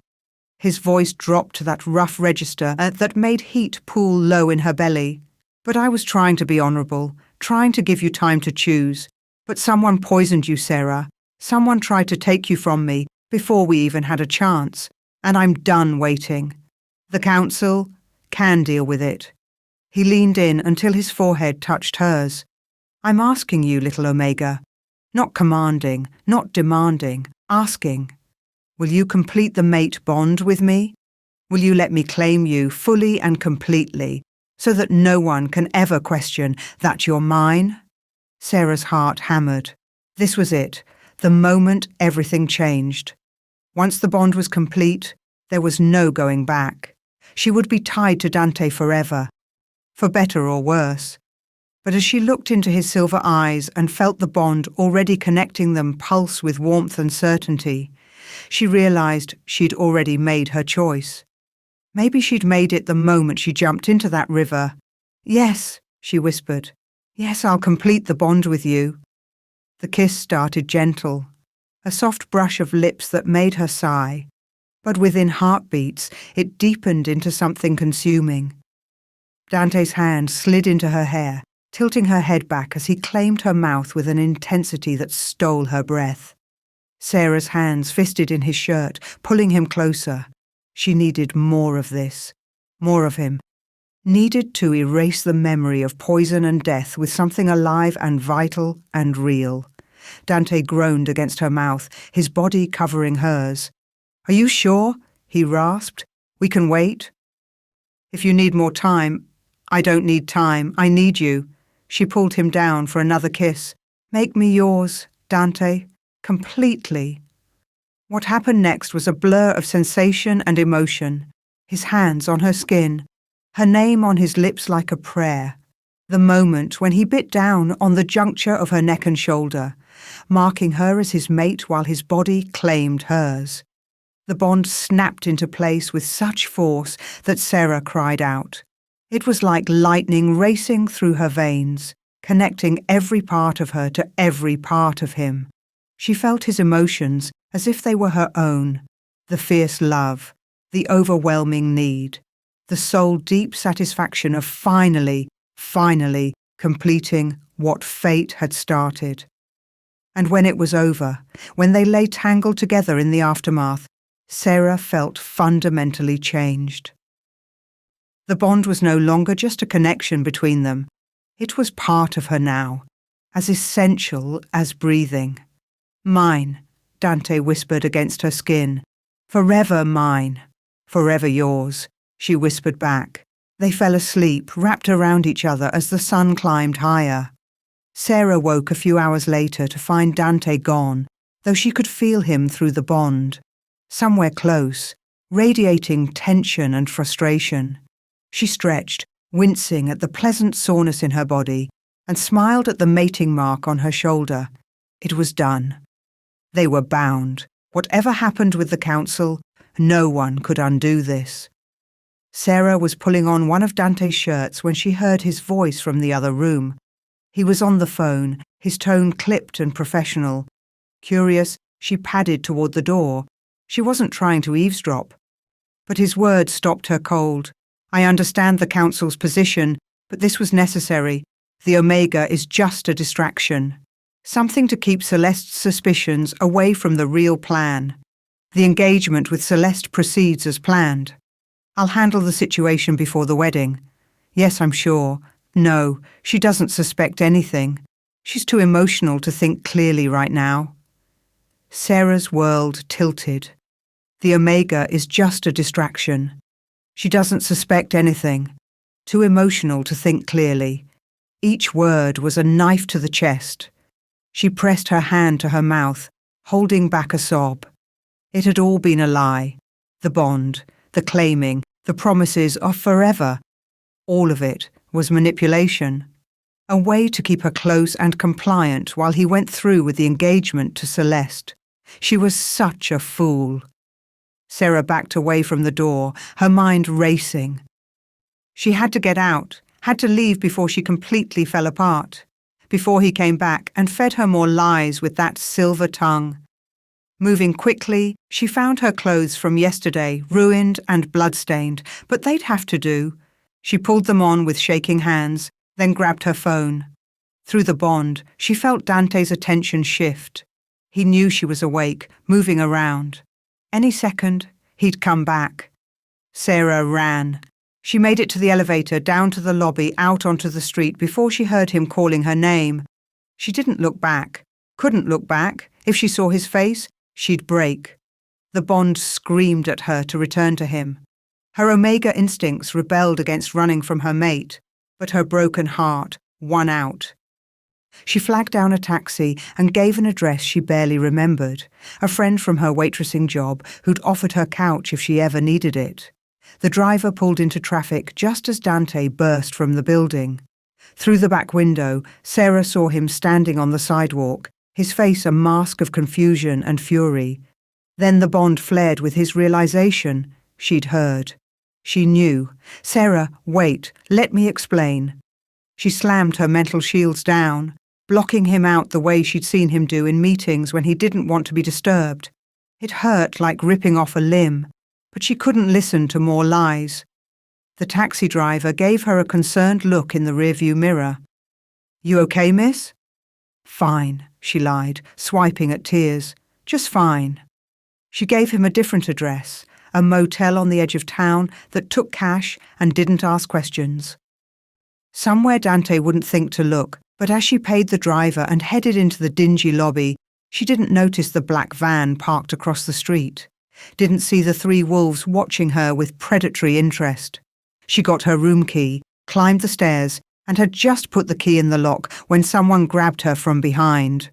A cloth pressed over her mouth and nose, sweet-smelling, chemical. Sarah tried to scream, tried to fight, but her body went limp. Through the bond, she felt Dante's answering roar of rage. He felt her fear, her panic, the moment consciousness slipped away. Then nothing. Sarah woke in darkness. Her head pounded, her wrists ached. As her eyes adjusted, she realized she was in a basement. Concrete walls, a single bare bulb hanging from the ceiling, and chains securing her wrists to a metal pipe behind her. Finally awake. Good. The voice came from the shadows. A man stepped into the light and Sarah's breath caught. He looked like her. Same dark hair, same bone structure, same green eyes that she saw in the mirror every day. But older, maybe late 30s, with scars across his face and a coldness in his gaze that made her blood run cold. "Who are you?" she demanded, trying not to show her fear. "Don't you recognize family, cousin?" His smile was cruel. "Though I suppose your mother never told you about us. Sarah always was good at keeping secrets." Sarah's stomach dropped. "Cousin?" "Daniel Silverwood, son of Marcus Silverwood, who was your mother's uncle." He crouched in front of her, studying her face. "You look just like her, you know. Same stubborn jaw, same foolish nobility. What do you want?" "What I've always wanted." The Silverwood legacy. His eyes glittered with madness. "Did you really think the last Silverwood heir could hide forever? That I wouldn't find you eventually?" "I don't understand. What legacy? The pack was destroyed. Because of betrayers like your mother." His hand shot out and grabbed her chin, forcing her to meet his gaze. "She sided with the wolves who massacred our family, helped them plan the attack. And when it was done, she ran with her human mate and pretended to be packless trash." "You're lying." "Am I?" He released her roughly. "Your mother was supposed to mate with the alpha heir of the Ravencroft pack, Celeste's father. It would have united our territories, made us unstoppable. But she refused, fell in love with a human instead. And when the Ravencrofts demanded she honour the agreement, she went to their enemies and told them about our pack's defences." Sarah shook her head. "No, she wouldn't." "She did, and dozens died because of it, including my parents." His voice went cold. "She deserved what she got. And so do you. Then why kidnap me? Why not just kill me like you did her?" Daniel's smile sent ice through her veins. "Because, dear cousin, you're worth more alive than dead. You're mated to Dante Blackthorne now. I can smell his claim all over you, which means you're leverage. He won't negotiate with you. Won't he?" Daniel pulled out his phone and showed her a message. "I've already contacted him. Told him that if he wants his precious mate back alive, he'll hand over control of the Western Territories, all of them, to me." Sarah's blood ran cold. "That's insane. He'll never. He'll do whatever it takes to get you back. That's what mates do." Daniel stood, looking down at her with satisfaction. "So get comfortable, cousin. You're going to be here a while." He headed for the stairs, then paused. "Oh, and don't bother trying to reach him through that bond. This basement is lined with silver and wolfsbane. Nothing gets in or out." Then he was gone, leaving Sarah alone in the darkness. She tested the chains, but they were solid. Tried to reach Dante through the bond, but Daniel was right. Something was blocking it. She couldn't feel him at all. For the first time since this nightmare started, Sarah let herself break. Tears streamed down her face as the full weight of everything crashed over her. Her mother was a traitor. Her cousin was a psychopath. And Dante, the man she'd given everything to, the mate she'd bonded with, had never wanted her at all. She was alone, truly, completely alone, and she had no idea how she was going to survive this. Chapter 5. Sarah didn't know how long she sat in the darkness. Hours, maybe. Long enough for her tears to dry and her despair to harden into something sharper. Anger. Determination. She wasn't going to die in this basement. Not for Daniel's twisted revenge. Not when there was still so much she didn't understand about her mother, her heritage, her own identity. The door at the top of the stairs opened. Daniel descended, carrying a tray with water and what looked like stale bread. He set it just out of her reach, close enough to see, too far to touch. "Thirsty?" he asked pleasantly. Sarah didn't answer. The silent treatment. How mature. He settled onto a crate across from her, studying her with those unsettling green eyes just like hers. "You want to know the truth, don't you? About what your mother really was, what you really are. You already told me she was a traitor who helped destroy the pack. That's part of it, but not the whole story." Daniel leaned forward, his expression almost eager. "Tell me, cousin, did your mother ever explain why the Silverwood pack was so powerful? Why other packs feared us, even though we held relatively small territory?" Sarah said nothing, but her silence was answer enough. "No, of course she didn't. She hid everything from you." His smile was cruel. The Silverwood pack wasn't just another wolf pack. We were descended from the original bloodlines, the first wolves who walked between human and animal. And we carried something in our blood that made us dangerous. Despite herself, Sarah leaned forward slightly. "What?" "Power over alphas." Daniel's voice dropped to something reverent. Our Omega bloodline, the females specifically, carried the ability to command alpha wolves, not suggest, not influence, command. An Omega from the Silverwood line could look an alpha king in the eye and order him to kneel, and he would have no choice but to obey. Sarah's heart hammered. "That's impossible." "Is it? Think about it. Why else would the Ravencroft pack have been so desperate to mate one of their heirs to your mother? Why would they have orchestrated a massacre when she refused? They wanted that power under their control." He stood and began to pace. For centuries, the Silverwood pack kept this ability secret. We lived quietly, never drawing attention, never using the full extent of what we could do. But some of us, like my father, believed we should rule, that having the power to control alphas meant we were meant to lead all packs. And my mother disagreed. "Your mother was weak." The words were filled with venom. She fell in love with a human and decided she wanted a normal life. So, when the Ravencrofts came to enforce the mating contract, she panicked. She went to their enemies, the Blood Moon Pack, and told them everything.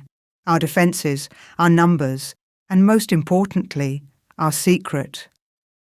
Sarah's stomach churned. "So they destroyed you before you could become a threat. They destroyed us because they feared us, and they were right to." Daniel crouched in front of her again. "But they didn't kill everyone. Your mother survived. I survived. And most importantly, the bloodline survived. In you. I don't have any powers. I'm just an Omega who dove into a freezing river to save an Alpha King."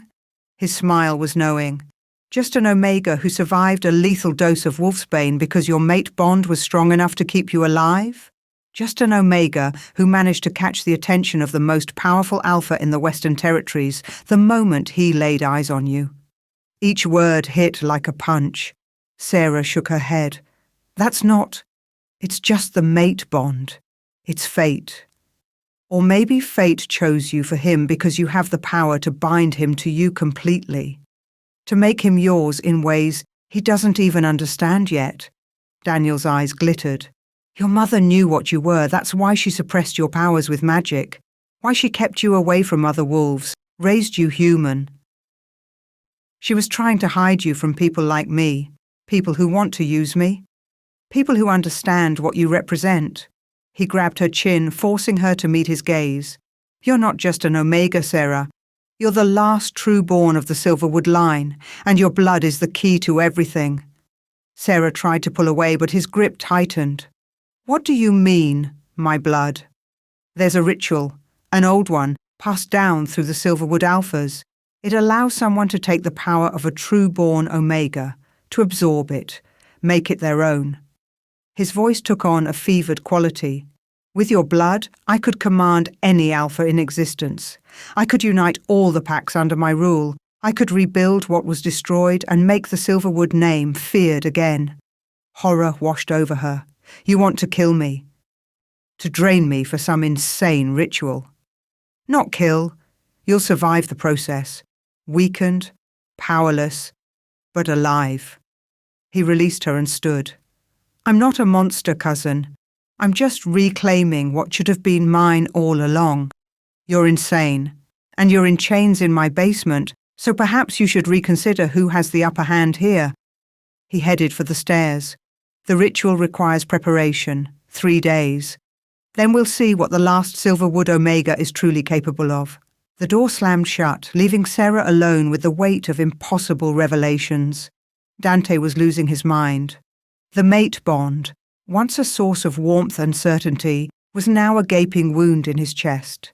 He couldn't feel Sarah, couldn't sense her emotions or location. It was like she'd been ripped away from him, leaving nothing but emptiness where she should be. His wolf was going feral. He could feel it, the animal side of him snarling and clawing, desperate to find their mate.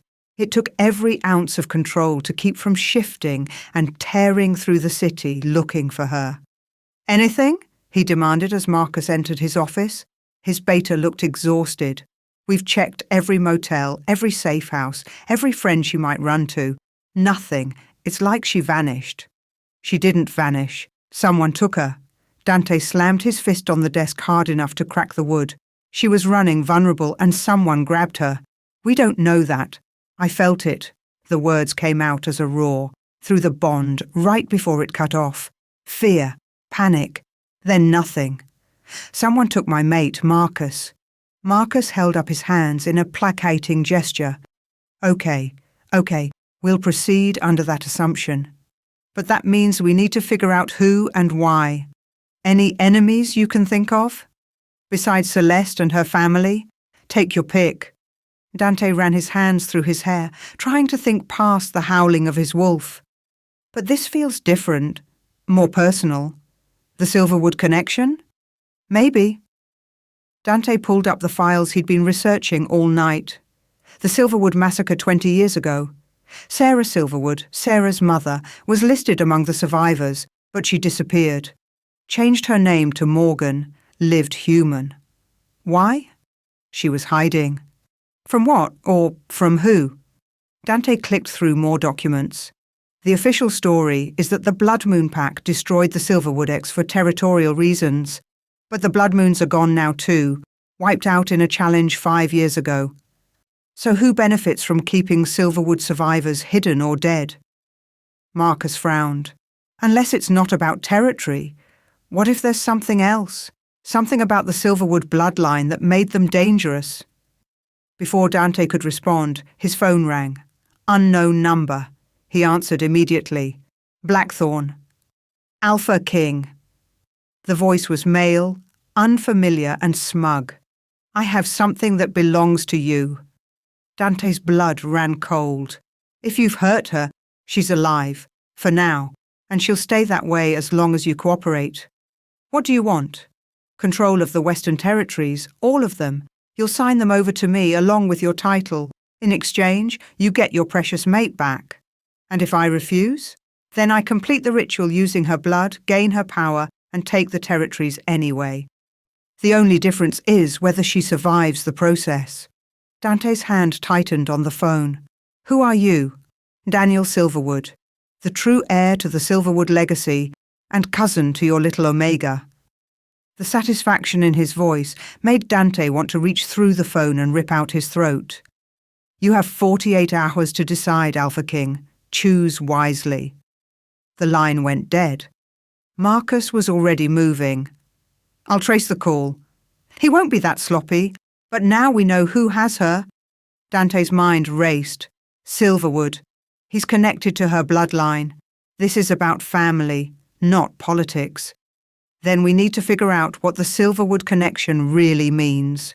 What power could Sarah possibly have that's worth kidnapping her over? Dante pulled up more files, his fingers flying across the keyboard. There had to be something, some clue about what made the Silverwood Pack special. Then he found it. A single paragraph in an old territorial registry, half redacted. The Silverwood Pack maintains control through redacted bloodline abilities. Omega females demonstrate redacted over alpha wolves. Recommend monitoring. Potential threat level, extreme. Dante's blood turned to ice. Oh God, what? Sarah's not just an Omega, she's... He couldn't even finish the sentence. The implications were staggering. We need to find her, now, before this Daniel does whatever ritual he's planning. Marcus's phone buzzed. He checked it and his expression darkened. Dante, we have a problem. What now? Someone leaked the story to the pack networks. Every alpha in the territory knows you broke your engagement to Celeste for a packless Omega. The council is demanding an emergency session. Let them demand. I'm not leaving until I find Sarah. They're threatening to strip your title if you don't appear. They're calling it an alpha gone feral, incapable of leading. Marcus met his eyes. If they remove you as Alpha King, you'll have no authority to protect Sarah. No resources, no pack. Dante wanted to rage, to tell them all to go to hell. But Marcus was right, and he needed his position, his power, to save his mate. Fine, call the session, but make it fast. He grabbed his jacket. And Marcus, find out everything you can about Silverwood Omega powers. I need to know what we're dealing with. In the basement, Sarah had spent hours testing the chains. The silver burned her wrists, but she kept pulling, kept trying. She had to get out, had to warn Dante about Daniel's plan. If he even cared anymore, if the phone call she'd overheard was real. No. She couldn't think about that now. Couldn't let her heartbreak distract her from survival. Footsteps on the stairs. Daniel returned, this time carrying a knife. Sarah's heart hammered. It hasn't been 3 days. I'm not here for the ritual. Not yet. He crouched in front of her, turning the knife slowly so it caught the light.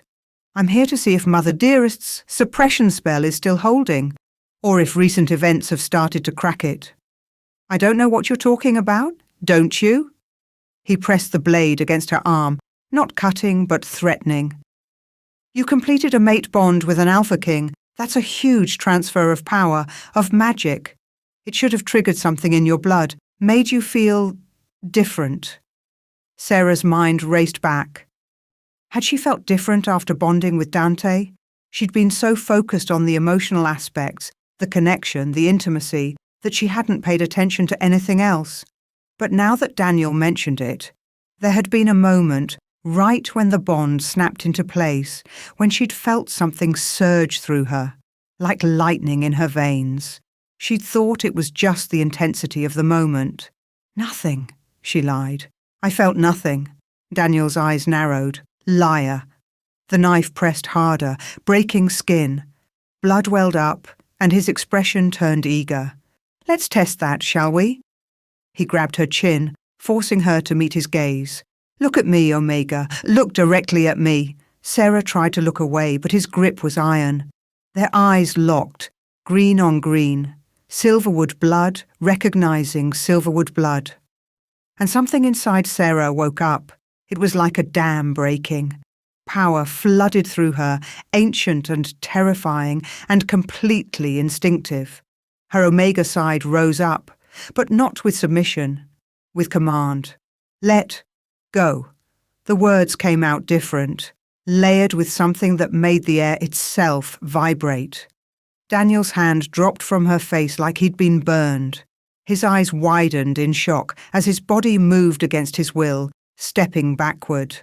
Stop, Sarah said, and he froze mid-step. Don't move. And he couldn't. He stood there, muscles straining, face contorted with effort and fury, but completely unable to disobey. Sarah stared at her cousin in horror and amazement. She'd done that. With just her voice, her will, she'd stopped an alpha wolf in his tracks. Impossible, Daniel breathed. The suppression spell should have... How are you? I don't know. Sarah's voice shook, but she kept her eyes locked on his. But you're going to unchain me, now. She felt the command snap into place, like a physical thing. Daniel's body moved robotically, pulling keys from his pocket and unlocking her chains with hands that trembled with rage. The moment the silver fell away, Sarah ran. She made it up the stairs, through a rundown house she barely registered, out into the night. Forest surrounded her, trees and darkness and the smell of pine. Behind her, she heard Daniel roar. The spell was breaking, or maybe she just wasn't strong enough to hold it from a distance. Either way, she had minutes at best.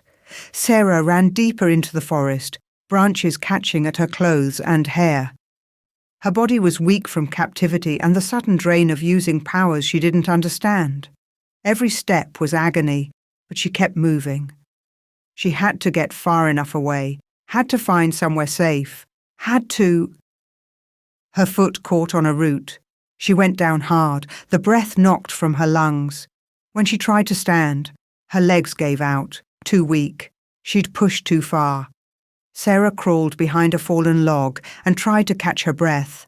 Through the trees, she could hear Daniel crashing through the underbrush, hunting her. She closed her eyes and did something she'd sworn not to do. She reached for the mate bond. Dante, please, if you can hear me.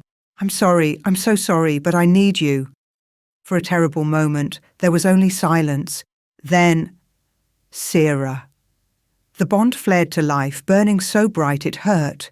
She felt Dante's desperate relief, his rage, his determination, and she felt him move, faster than should be possible, closing the distance between them with supernatural speed. She just had to survive a few more minutes. Daniel burst through the trees, his face twisted with fury. You little bitch! Do you have any idea what you've done? Escaped? Sarah tried to sound braver than she felt. Doomed yourself. He stalked closer. I was going to let you live, but now? Now I'm going to bleed you dry and enjoy every second. He lunged. Sarah threw up her hands instinctively, and the command burst from her lips. Stop! Daniel froze again, but this time she could see him fighting it. His muscles shook. His eyes bled to wolf. The power was slipping. She wasn't strong enough to hold an alpha who knew what she was doing. Then Dante was there. He exploded from the trees in a blur of movement and fury, his wolf fully in control. He hit Daniel like a freight train, and the two alphas went down in a tangle of claws and fangs. Sarah watched in horror as they fought, brutal, savage, two predators trying to kill each other. Blood splattered the forest floor. Daniel was strong, but Dante was an alpha king, driven by a mate bond and feral protectiveness. It was over in seconds. Dante had Daniel pinned, his jaws at his throat. Dante, don't, Sarah called out. We need him alive. He has answers. For a moment, she thought Dante wouldn't listen. His eyes were completely black, his wolf in full control. But then he looked at her, really looked at her. Battered and bleeding and barely conscious. And something shifted. He released Daniel with a snarl, letting the other alpha collapse. Then he was at Sarah's side, pulling her into his arms. I've got you, he murmured, checking her over frantically. You're safe. I've got you. The phone call, Sarah whispered. I heard you say, was a lie to protect you. There's a spy in the pack, someone feeding information to enemies. I had to make them think you meant nothing. His hand cupped her face. You mean everything, Sarah. Everything. I'm so sorry you heard that. So sorry you ran. Relief and exhaustion crashed over her. She buried her face in his chest, breathing in his scent. I should have trusted you. You should have, but we'll work on that. He pressed a kiss to her hair. Right now. We need to get you to safety and, well, isn't this touching? They both turned to find Celeste emerging from the trees, flanked by a dozen pack warriors in full tactical gear. Her expression was cold triumph. Celeste, Dante growled. What are you doing here? Following you, actually. When you ran from the council meeting, I knew you'd lead me somewhere interesting. Her eyes landed on Sarah with pure malice. And here we are, the Alpha King, driven feral by an Omega who's clearly bewitched him. I'm not bewitched, aren't you? Celeste cut him off. A packless Omega appears from nowhere, saves your life, and suddenly you're willing to throw away political alliances and start wars for her. That's not normal alpha behavior, Dante. That's dark magic. It's a mate bond. You psychotic. So you claim. Celeste gestured to her warriors. Sarah Morgan, by order of the Territorial Council, you're under arrest for use of illegal magic to manipulate an Alpha King. You'll be held in silver chains until a full investigation can be conducted. You can't do this, Dante snarled, moving to shield Sarah. I can, and I am. The Council gave me authority when you abandoned the emergency session. Celeste's smile was vicious. Try to stop me, and they'll strip your title for interfering with pack justice. Your choice, darling, your position or your pet Omega. The warriors moved forward, and Sarah felt Dante's entire body go rigid with fury. He was going to fight. He was going to throw away everything for her. She couldn't let him do that. It's okay, she whispered, touching his face. I'll go. We'll figure this out. No. Trust me, please. Their eyes met, and through the bond, she felt his anguish. But finally, painfully, he nodded. As the warriors moved in with silver chains, as Celeste's triumphant smile widened, Sarah met her gaze with a certainty she hadn't felt before. She wasn't powerless anymore. She wasn't helpless. She was Silverwood. And sooner or later, everyone was going to learn exactly what that meant. Chapter 7. Sarah felt the silver chains bite into her wrists as Celeste's warriors closed in. Through the mate bond, Dante's rage was a wildfire threatening to consume everything. But it was his next words that changed everything. No. The single syllable stopped the warriors in their tracks. Dante stepped forward, placing himself directly between Sarah and Celeste's forces. His eyes were black, his wolf fully present, and the power rolling off him made the air itself feel heavy. You don't get to take her, he continued, his voice carrying the undeniable authority of an Alpha King. Not now. Not ever. Celeste's smile faltered.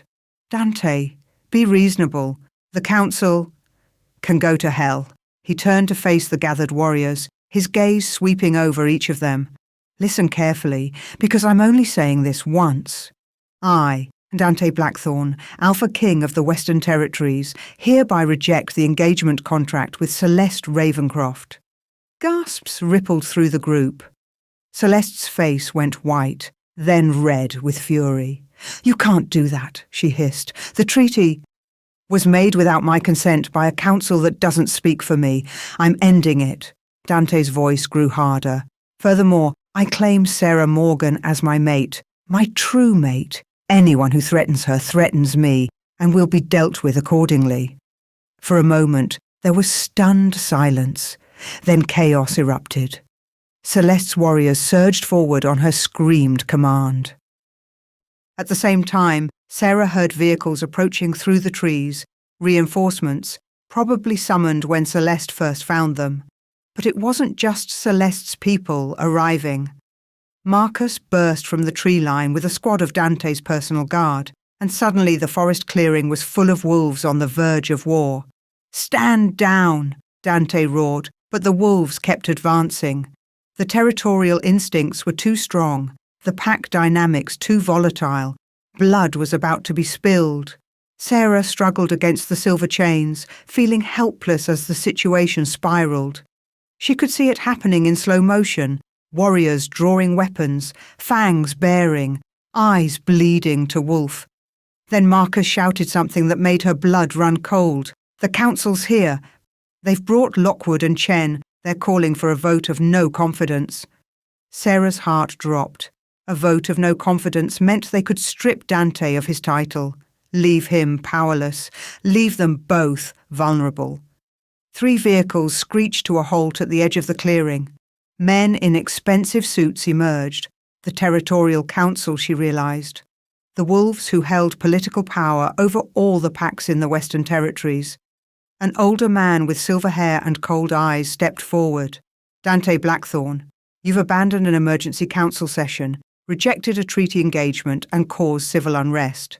By the authority vested in this council, we're initiating proceedings to remove you as Alpha King. On what grounds? Marcus demanded. Dereliction of duty, endangering pack stability. And, his gaze flicked to Sarah with thinly veiled disgust, allowing himself to be compromised by an Omega of unknown origin. Her origin isn't unknown, Dante said, his voice dangerously calm. She's Silverwood, true-born Silverwood. The reaction was immediate and visceral. Several council members stepped back. One actually crossed himself, like he was warding off evil. Celeste's face contorted with something that looked almost like fear. That's impossible, the silver-haired councilman said. The Silverwood line was eliminated. Clearly not. Dante's smile was sharp. And I have evidence that the massacre wasn't a territorial dispute at all. It was a coordinated assassination designed to wipe out every Alpha Omega in existence. Alpha Omega? One of the younger council members frowned. That's a myth? Is it? Dante pulled Sarah gently to her feet, supporting her weight when her legs threatened to give out. Show them, little Omega. Show them what the Silverwood bloodline can do. Sarah's heart hammered. She was weak, exhausted, barely standing. The power she'd used against Daniel had drained her. But looking around at the wolves who wanted to destroy everything she and Dante were building together, something fierce rose up inside her. She turned to face the council members and warriors surrounding them, took a deep breath, and let the power rise. Everyone stop. The command rang through the clearing like a bell. It wasn't loud. She barely had the strength to raise her voice, but it carried weight. Authority, something that bypassed logic and spoke directly to the wolf in every person present. And they stopped. Warriors froze mid-step. Council members went rigid. Even Celeste, whose face was twisted with fury, found herself unable to move. The only ones unaffected were Dante and Marcus, though Marcus looked shaken. Holy hell, he breathed. The legends are true. Sarah's legs buckled, but Dante caught her, holding her against his chest. The power was already fading. She couldn't maintain it for long. But she'd made her point. She's not just any Omega, Dante said into the stunned silence. She's a true-born Alpha Omega, the rarest bloodline in existence, royalty among wolves, and she's my mate. The command released its hold, and people started moving again, slowly, carefully, like they'd just woken from a dream. The council members exchanged worried glances. This changes things, the silver-haired man admitted reluctantly. If she's truly Silverwood, she is. Dante's arm tightened around Sarah, and I know who orchestrated the massacre that tried to destroy her bloodline, who's been hunting the survivors ever since. His gaze locked on Celeste. The Ravencroft pack? Your pack, Celeste. Your family. Celeste's composure finally cracked. You have no proof. I have Daniel Silverwood. Dante gestured to where Daniel still lay unconscious from their fight. Sarah's cousin, the one who kidnapped her. He was working with your family, has been for years. They've been tracking Silverwood survivors, eliminating them one by one, because they were terrified of what an Alpha Omega could do. That's a lie, is it? Marcus stepped forward, pulling out his phone. We've been investigating for days. Financial records, communication logs. We found payments from Ravencroft accounts to mercenaries who carried out the original massacre. We found proof that your brother poisoned Sarah on your orders. And we found... He scrolled through his phone. Messages between you and Daniel planning how to eliminate the last Silverwood heir once you'd used her to control Dante. The evidence hung in the air like a death sentence. Council members who had supported Celeste moments ago now edged away from her. This is ridiculous, Celeste snarled. You're fabricating evidence to protect your Omega whore. Careful. Dante's voice dropped to something barely human. That's my mate you're talking about. Your mate? Celeste laughed, but there was an edge of hysteria to it. You're an alpha king. You don't get to choose based on love or fate or whatever fantasy you've convinced yourself this is. You choose based on power, politics, what's best for the pack. And Sarah is what's best for my pack. Dante's certainty was absolute. A true-born Alpha Omega as Luna? Our pack would be unstoppable. Other territories would seek alliance rather than conflict. She's not a weakness, Celeste. She's the greatest asset any pack could have. She's a threat. Celeste's mask finally fell away completely, revealing the desperate, jealous woman beneath. Do you understand what Alpha Omegas can do? They can control any alpha, bend them to their will, make them slaves. That's why we had to destroy the Silverwoods. That's why they all had to die. The confession echoed through the clearing. Celeste seemed to realize what she'd said a moment too late, her hand flying to her mouth. You just admitted to orchestrating genocide, the silver-haired councilman said quietly, in front of witnesses, in front of the entire territorial council. No, that's not what I meant. I think it's exactly what you meant. Dante's voice was ice. Your family murdered an entire pack because you were afraid of their power. And when you found out Sarah Silverwood had survived, had a daughter, you spent 20 years hunting her. You poisoned my mate. You tried to have her killed, and now you stand here calling for her arrest? Celeste's warriors were backing away from her now, the reality of the situation sinking in. Their alpha female had just confessed to conspiracy and attempted murder. Standing with her meant standing against an alpha king and a true-born Omega. One by one, they lowered their weapons. Celeste Ravencroft, the councilman said formally, by the authority of this council, you're under arrest for... A howl split the night. Not one howl, dozens, coming from every direction. Daniel was awake, and he wasn't alone. Wolves burst from the trees, not pack wolves, but rogues. Dozens of them, feral and vicious, their eyes glazed with something that looked like madness. Behind them came Daniel, bloodied but standing, his face twisted with rage. You think you've won? He screamed. I spent years gathering these wolves, years planning. The Silverwood legacy will be mine. The rogues attacked. Chaos erupted, council members scattered, warriors shifted into wolf form to meet the threat. Blood sprayed across the forest floor as the two forces collided.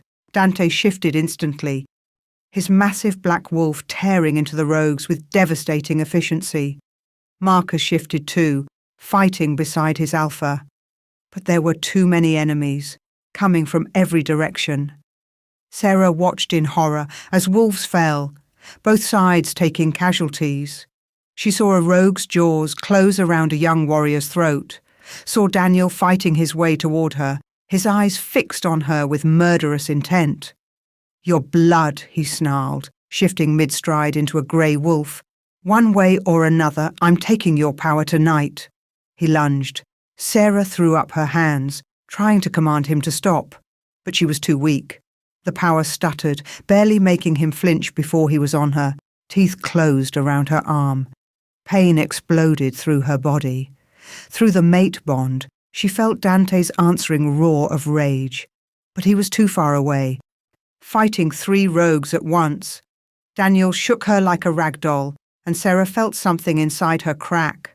Not her bones, something deeper. The last barrier holding back her power, the one her mother had built with magic and desperation. It shattered. The power that flooded through her was nothing like before. It was a tsunami, ancient and terrible, carrying the weight of generations of Silverwood Omegas. Her eyes blazed gold. Her voice echoed with 100 voices. Release me! Daniel flew backward like he'd been hit by a truck. He shifted back to human form involuntarily, slamming into a tree hard enough to crack the trunk. But Sarah didn't stop there. The power kept building, demanding release. She felt it connecting to every wolf in the clearing, rogues and pack wolves alike. Stop fighting! The command rolled outward in waves. Rogues froze mid-attack. Warriors paused, confused by the sudden cessation of violence. Even Dante's wolf went still, though she could feel him fighting the compulsion. No, not fighting it, amplifying it. Through the mate bond, his alpha power merged with her omega abilities. It was like two rivers joining to become something greater than either alone. His strength fed her control. Her command enhanced his authority. Together, they were unstoppable. Kneel. The rogues dropped. Every single one of them fell to their knees, whimpering, unable to resist. Daniel screamed as his body forced itself down, his forehead touching the dirt. Submit. The rogues rolled onto their backs, exposing their throats in the ultimate gesture of surrender. The feral madness faded from their eyes as her power washed through them, breaking whatever hold Daniel had used to control them. "This is over," Sarah said, and her voice echoed with finality. "The Silverwood pack was destroyed by cowardice and fear. But we are not afraid anymore. We will not hide. And we will not be hunted." She turned to face the council members who had witnessed everything. They stared at her with expressions ranging from terror to awe. "I am Sarah Morgan Silverwood, true-born Alpha Omega, mate to Dante Blackthorn, Alpha King of the Western Territories. If anyone else wants to challenge my place at his side, speak now." Silence. Complete, absolute silence. Then, one by one, the council members lowered their heads in acknowledgement. Sarah felt Dante shift back to human form and move toward her. His hand found hers, their fingers intertwining. Through the bond, she felt his overwhelming pride and love. "My mate," he said, loud enough for everyone to hear. "My queen." The pack wolves began to shift back, kneeling not just to their alpha, but to her, their Luna, their Alpha Omega. It should have been the perfect moment, but the power was still burning through her. Too much, too fast. She'd drawn on abilities she didn't understand, pushed beyond any limit she knew existed. Her vision started to grey at the edges. "Dante," she whispered, "something's wrong." His expression shifted from triumph to alarm as she swayed. "Sarah? I can't." Her knees buckled. "I can't stop it, the power. It won't." Fire. She was burning from the inside out. The power that had saved them all was consuming her now, devouring her like kindling. She collapsed. Dante caught her before she hit the ground, cradling her in his arms. "Sarah, stay with me. Stay with me." But she couldn't respond. The world was fading, everything going dark and cold, despite the fire in her veins. Through the bond, she felt Dante's terror, felt him pouring his own strength into her, trying desperately to anchor her to life. It wasn't enough. "Someone get the pack doctor," Marcus was shouting. "Now." People running, voices screaming, but it all sounded so far away. The last thing Sarah felt was Dante's arms around her, his voice breaking as he begged her not to leave him. Then even that faded. Darkness. Silence. Nothing. Dante held Sarah's limp body as Dr. Chen worked frantically over her. The pack doctor had arrived within minutes, but every second felt like an eternity. "Her heartbeat's fading," Chen said, his voice grim. "The power surge, it burned through her reserves. Her body is shutting down." "Then fix it," Dante snarled. "I'm trying, Alpha. But this isn't a normal injury. It's magical exhaustion on a scale I've never seen." Chen looked up, and the fear in his eyes made Dante's blood run cold. "She's not waking up. The power burned too bright. I don't know if she can come back from this." Dante threw back his head and howled. The sound echoed through the forest, carrying all his anguish and rage and desperate love. Pack wolves took up the cry, their voices joining his in a chorus of grief. In his arms, Sarah's heartbeat grew weaker, slower, fading. "Don't you dare," Dante whispered against her hair. "Don't you dare leave me. Not now. Not after everything.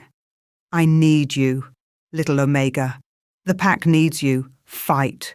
Please, please fight." But her heart kept slowing. and all Dante could do was hold her and pray to gods he'd never believed in. Chapter B. The first thing Sarah became aware of was warmth. Not the burning, consuming fire that had threatened to destroy her, but something gentler. A steady pulse of heat that wrapped around her like a blanket, anchoring her to something solid when everything else felt like drifting smoke. The mate bond. She could feel it now, a golden thread connecting her to Dante, feeding her strength she didn't have on her own. It had been there through the darkness, she realized, through the endless nothing that had swallowed her whole. His love, his determination, his absolute refusal to let her go. The second thing she became aware of was his voice. And Marcus says the council is being surprisingly cooperative, but I think they're just scared of what you'll do when you wake up, which you need to do soon, little Omega, because I'm running out of things to talk about, and I've already told you about every embarrassing thing I did as a teenager. Sarah's lips twitched. She tried to speak, but her throat felt like sandpaper. The hand holding hers tightened immediately. Sarah? Can you hear me?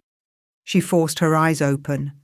Dante looked terrible. His hair was dishevelled, his jaw covered in several days' worth of stubble, and dark circles shadowed his silver eyes. He was still wearing the same clothes from the battle, now wrinkled and stained. But when their eyes met, his face transformed with such profound relief that it stole her breath. Hey, she managed, her voice barely a whisper. Hey yourself. His voice cracked. He brought her hand to his lips, pressing desperate kisses to her knuckles. 3 days. You've been unconscious for 3 days. Do you have any idea what that did to me? Sorry. The word came out raspy. Didn't mean to worry you. A laugh that was half sob escaped him. Didn't mean to. Sarah, your heart stopped twice.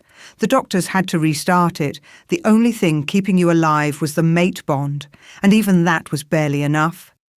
Sarah's chest ached at the raw emotion in his voice. She reached up with her free hand, touching his face. I'm here now. I came back. You did. He leaned into her touch, closing his eyes. You came back to me. They stayed like that for a long moment, just breathing together, letting the mate bond pulse between them with reassurance and love. Then Sarah's stomach growled loudly, breaking the spell. Dante laughed, a real laugh this time. I should get you food and water and the doctor and probably half the pack, since they've been camped outside this room waiting for news. Wait! Sarah caught his hand before he could move. What happened? After I collapsed, is everyone okay? The rogues, Daniel, everyone's fine. Well, our people are fine. Dante settled back into his chair, still holding her hand like he couldn't bear to let go. The rogues surrendered completely after your command. Whatever hold Daniel had on them broke when you used your power. Most of them were wolves he'd manipulated or coerced. They're being evaluated for rehabilitation. And Daniel? Dante's expression hardened. Imprisoned. Awaiting trial for kidnapping, conspiracy, and about a dozen other charges. He'll spend the rest of his life in a silver cell. Sarah nodded slowly. She should probably feel something about that. He was her cousin after all. But all she felt was relief that he couldn't hurt anyone else. What about Celeste? That's where it gets interesting. A grim smile curved Dante's lips. Her pack surrendered within hours of the battle, apparently watching their alpha female confess to genocide and then get taken down by a true-born Omega shattered their confidence. They formally dissolved the engagement treaty and are begging for forgiveness. Begging. The Ravencroft Pack's position was built on the alliance with us. Without it, they're vulnerable.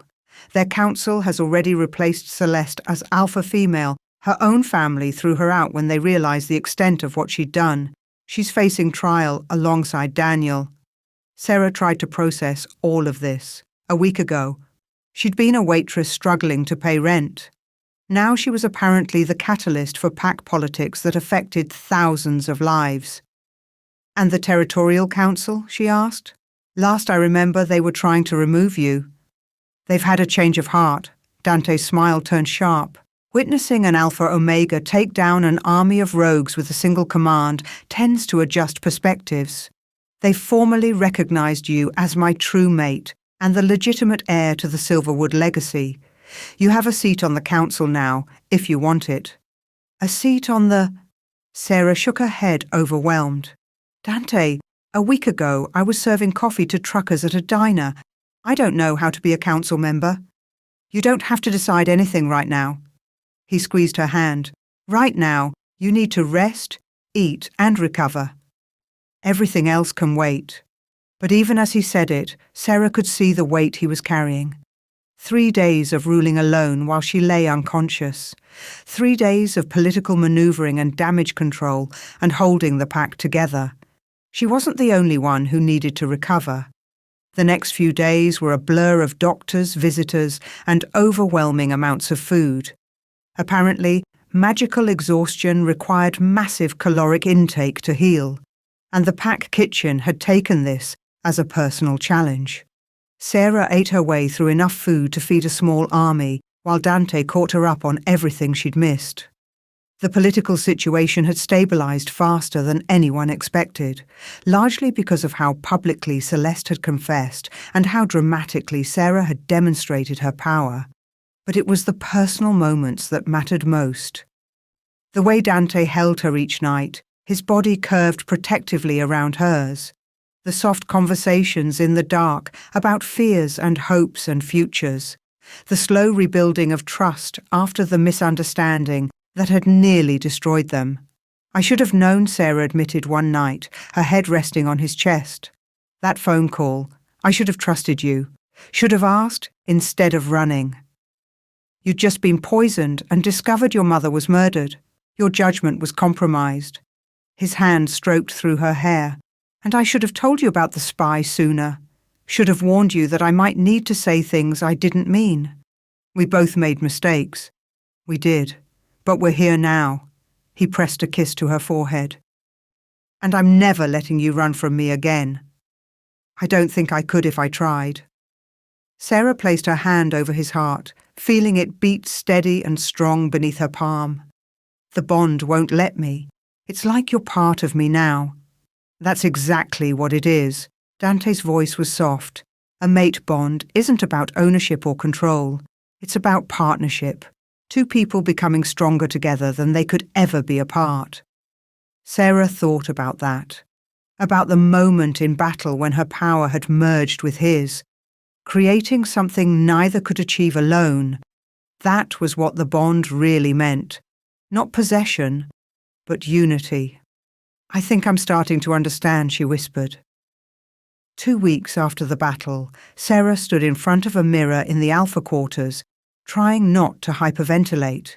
The lunar ceremony was in 1 hour. In 1 hour.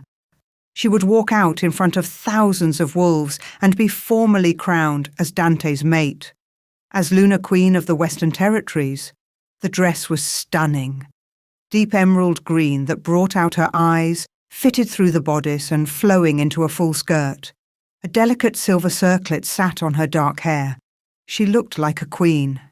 She felt like a fraud. You're going to wear a hole in the carpet, Marcus observed from the doorway. Sarah stopped pacing. I can't do this. You faced down an army of rogue wolves with a single command.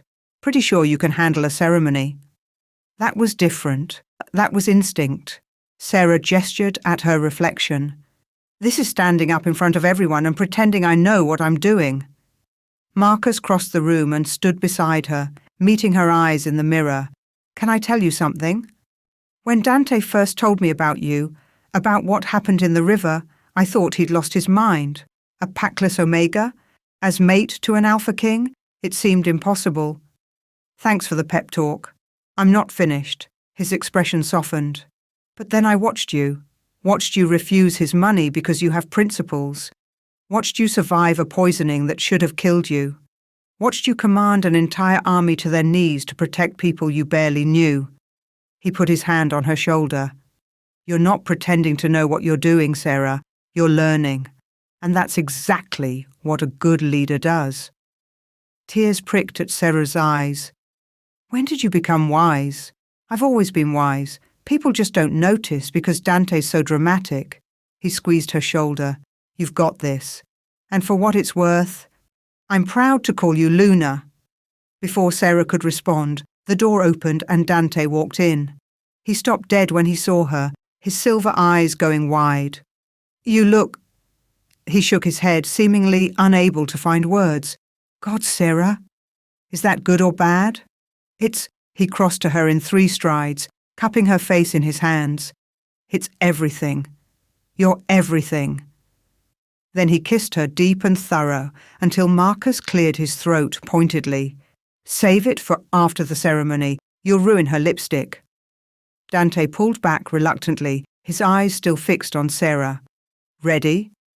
No, not even close. But she thought of everything she'd survived to get here. The poverty, the loss, the poisoning, the battle. If she could make it through all of that, she could make it through one ceremony. Ready, she said. The great hall was packed with wolves from every pack in the Western Territories. They filled the seats, lined the walls, and spilled out into the corridors where screens had been set up for those who couldn't fit inside. Sarah walked down the central aisle on Dante's arm, trying to keep her breathing steady. Every eye was on her. Every wolf in the room was watching, judging, wondering if the packless Omega was worthy of their Alpha King. The ceremony itself was ancient, words spoken in the old language, symbolic exchanges of blood and vows, the formal recognition of the mate bond by the Territorial Council. Sarah did her part mechanically, her voice steady even when her hands wanted to shake. Then came the crowning. The silver-haired councilman, whose name she'd learned was Harrison, placed a delicate silver crown on her head. By the authority of this council and the blessing of the pack, I crown you Sarah Silverwood Blackthorn, Luna Queen of the Western Territories. May your reign be long and your bond be eternal. The hall erupted in howls of celebration. Dante's hand found hers, their fingers intertwining as they faced their people together. And then it was time for her speech. Sarah had agonized over what to say for days. She'd written and rewritten, discarded drafts, started over. Nothing felt right. Nothing captured what she really wanted to express. In the end, she decided to speak from the heart. 3 weeks ago, she began, her voice carrying through the suddenly quiet hall. I was working 3 jobs just to survive. I was a packless Omega with no family, no status, and no hope. The world told me I was worthless, that without a pack, without connections, without power, I would never be anything. She paused, letting the words sink in. I know I'm not the Luna anyone expected. I didn't grow up in a pack. I don't have the training or the education or the political experience that this role demands. By every traditional measure, I'm unqualified to stand here. Murmurs rippled through the crowd. Sarah raised her chin. But I'm standing here anyway. Not because of my bloodline or my power, but because I dove into a river to save a stranger. Because helping someone mattered more to me than my own safety. Because kindness and courage don't require status or wealth or pack membership. Her eyes found Dante's. He was watching her with such pride it made her chest ache. There are thousands of wolves like me out there, packless, forgotten. Told they're worth less because of circumstances beyond their control. As Luna, I want to change that. Her voice grew stronger. I'm announcing the creation of the Silverwood Foundation, dedicated to supporting packless wolves, providing resources and sanctuary for those who have none. No wolf should have to choose between safety and dignity. The murmurs grew louder, some supportive, some skeptical. Sarah pressed on. I'm also proposing changes to the territorial charter. Omegas have been treated as property for too long, bought and sold in mating contracts, denied choices about their own lives. This ends now. Any Omega in the Western Territories will have the right to refuse a mating, to own property, to hold positions of authority. She squared her shoulders. I know this won't be popular with everyone. Change rarely is.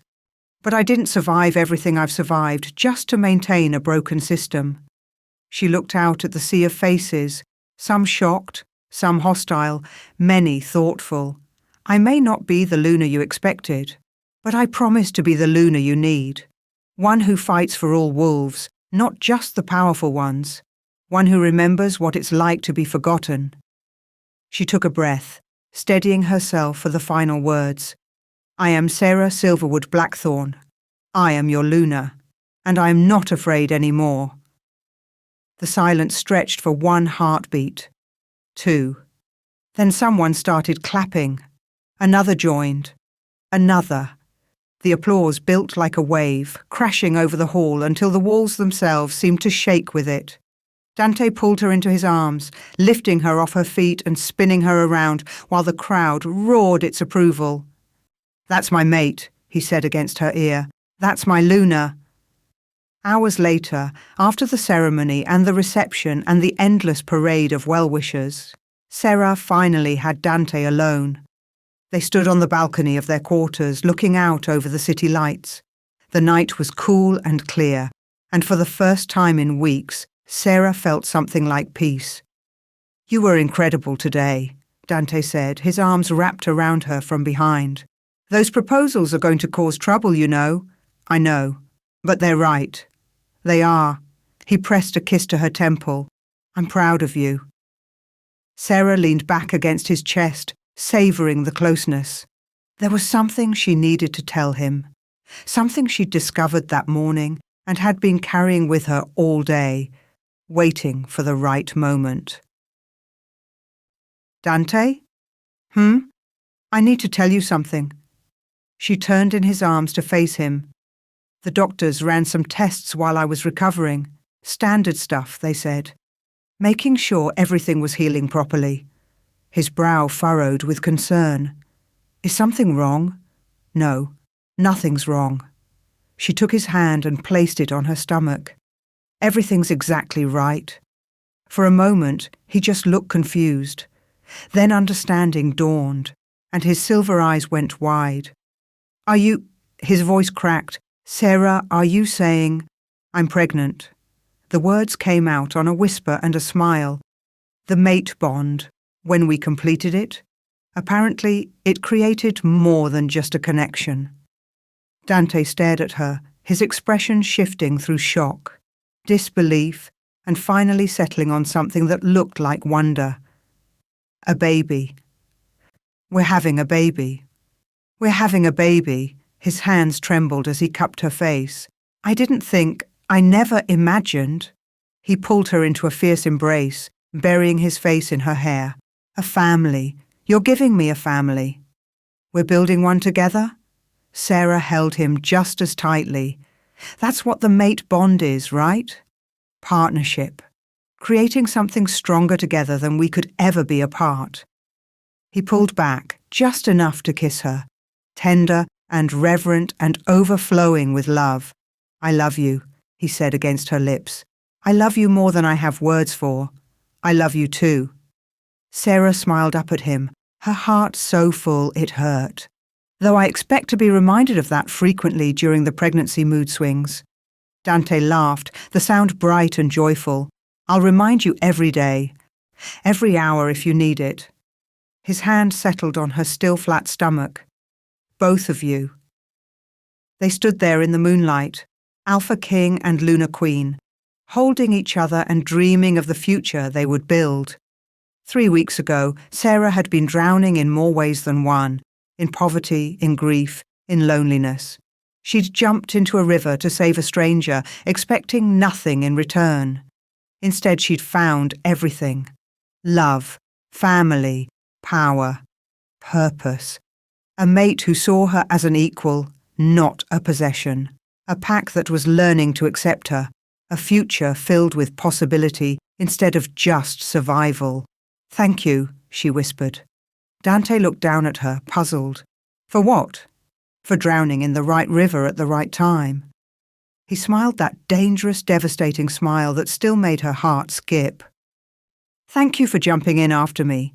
They turned back to the view, watching the city lights twinkle beneath them, their territory, their people, their future. And somewhere in the darkness, a messenger approached the pack house, carrying a letter addressed to the true-born Alpha Omega, bearing a royal seal from across the ocean, a seal that hadn't been seen in the Western Territories for over a century. But that was a story for another day. For now, Sarah was exactly where she belonged. Home, the end. Thank you for listening to this story. Like, share, and subscribe for more.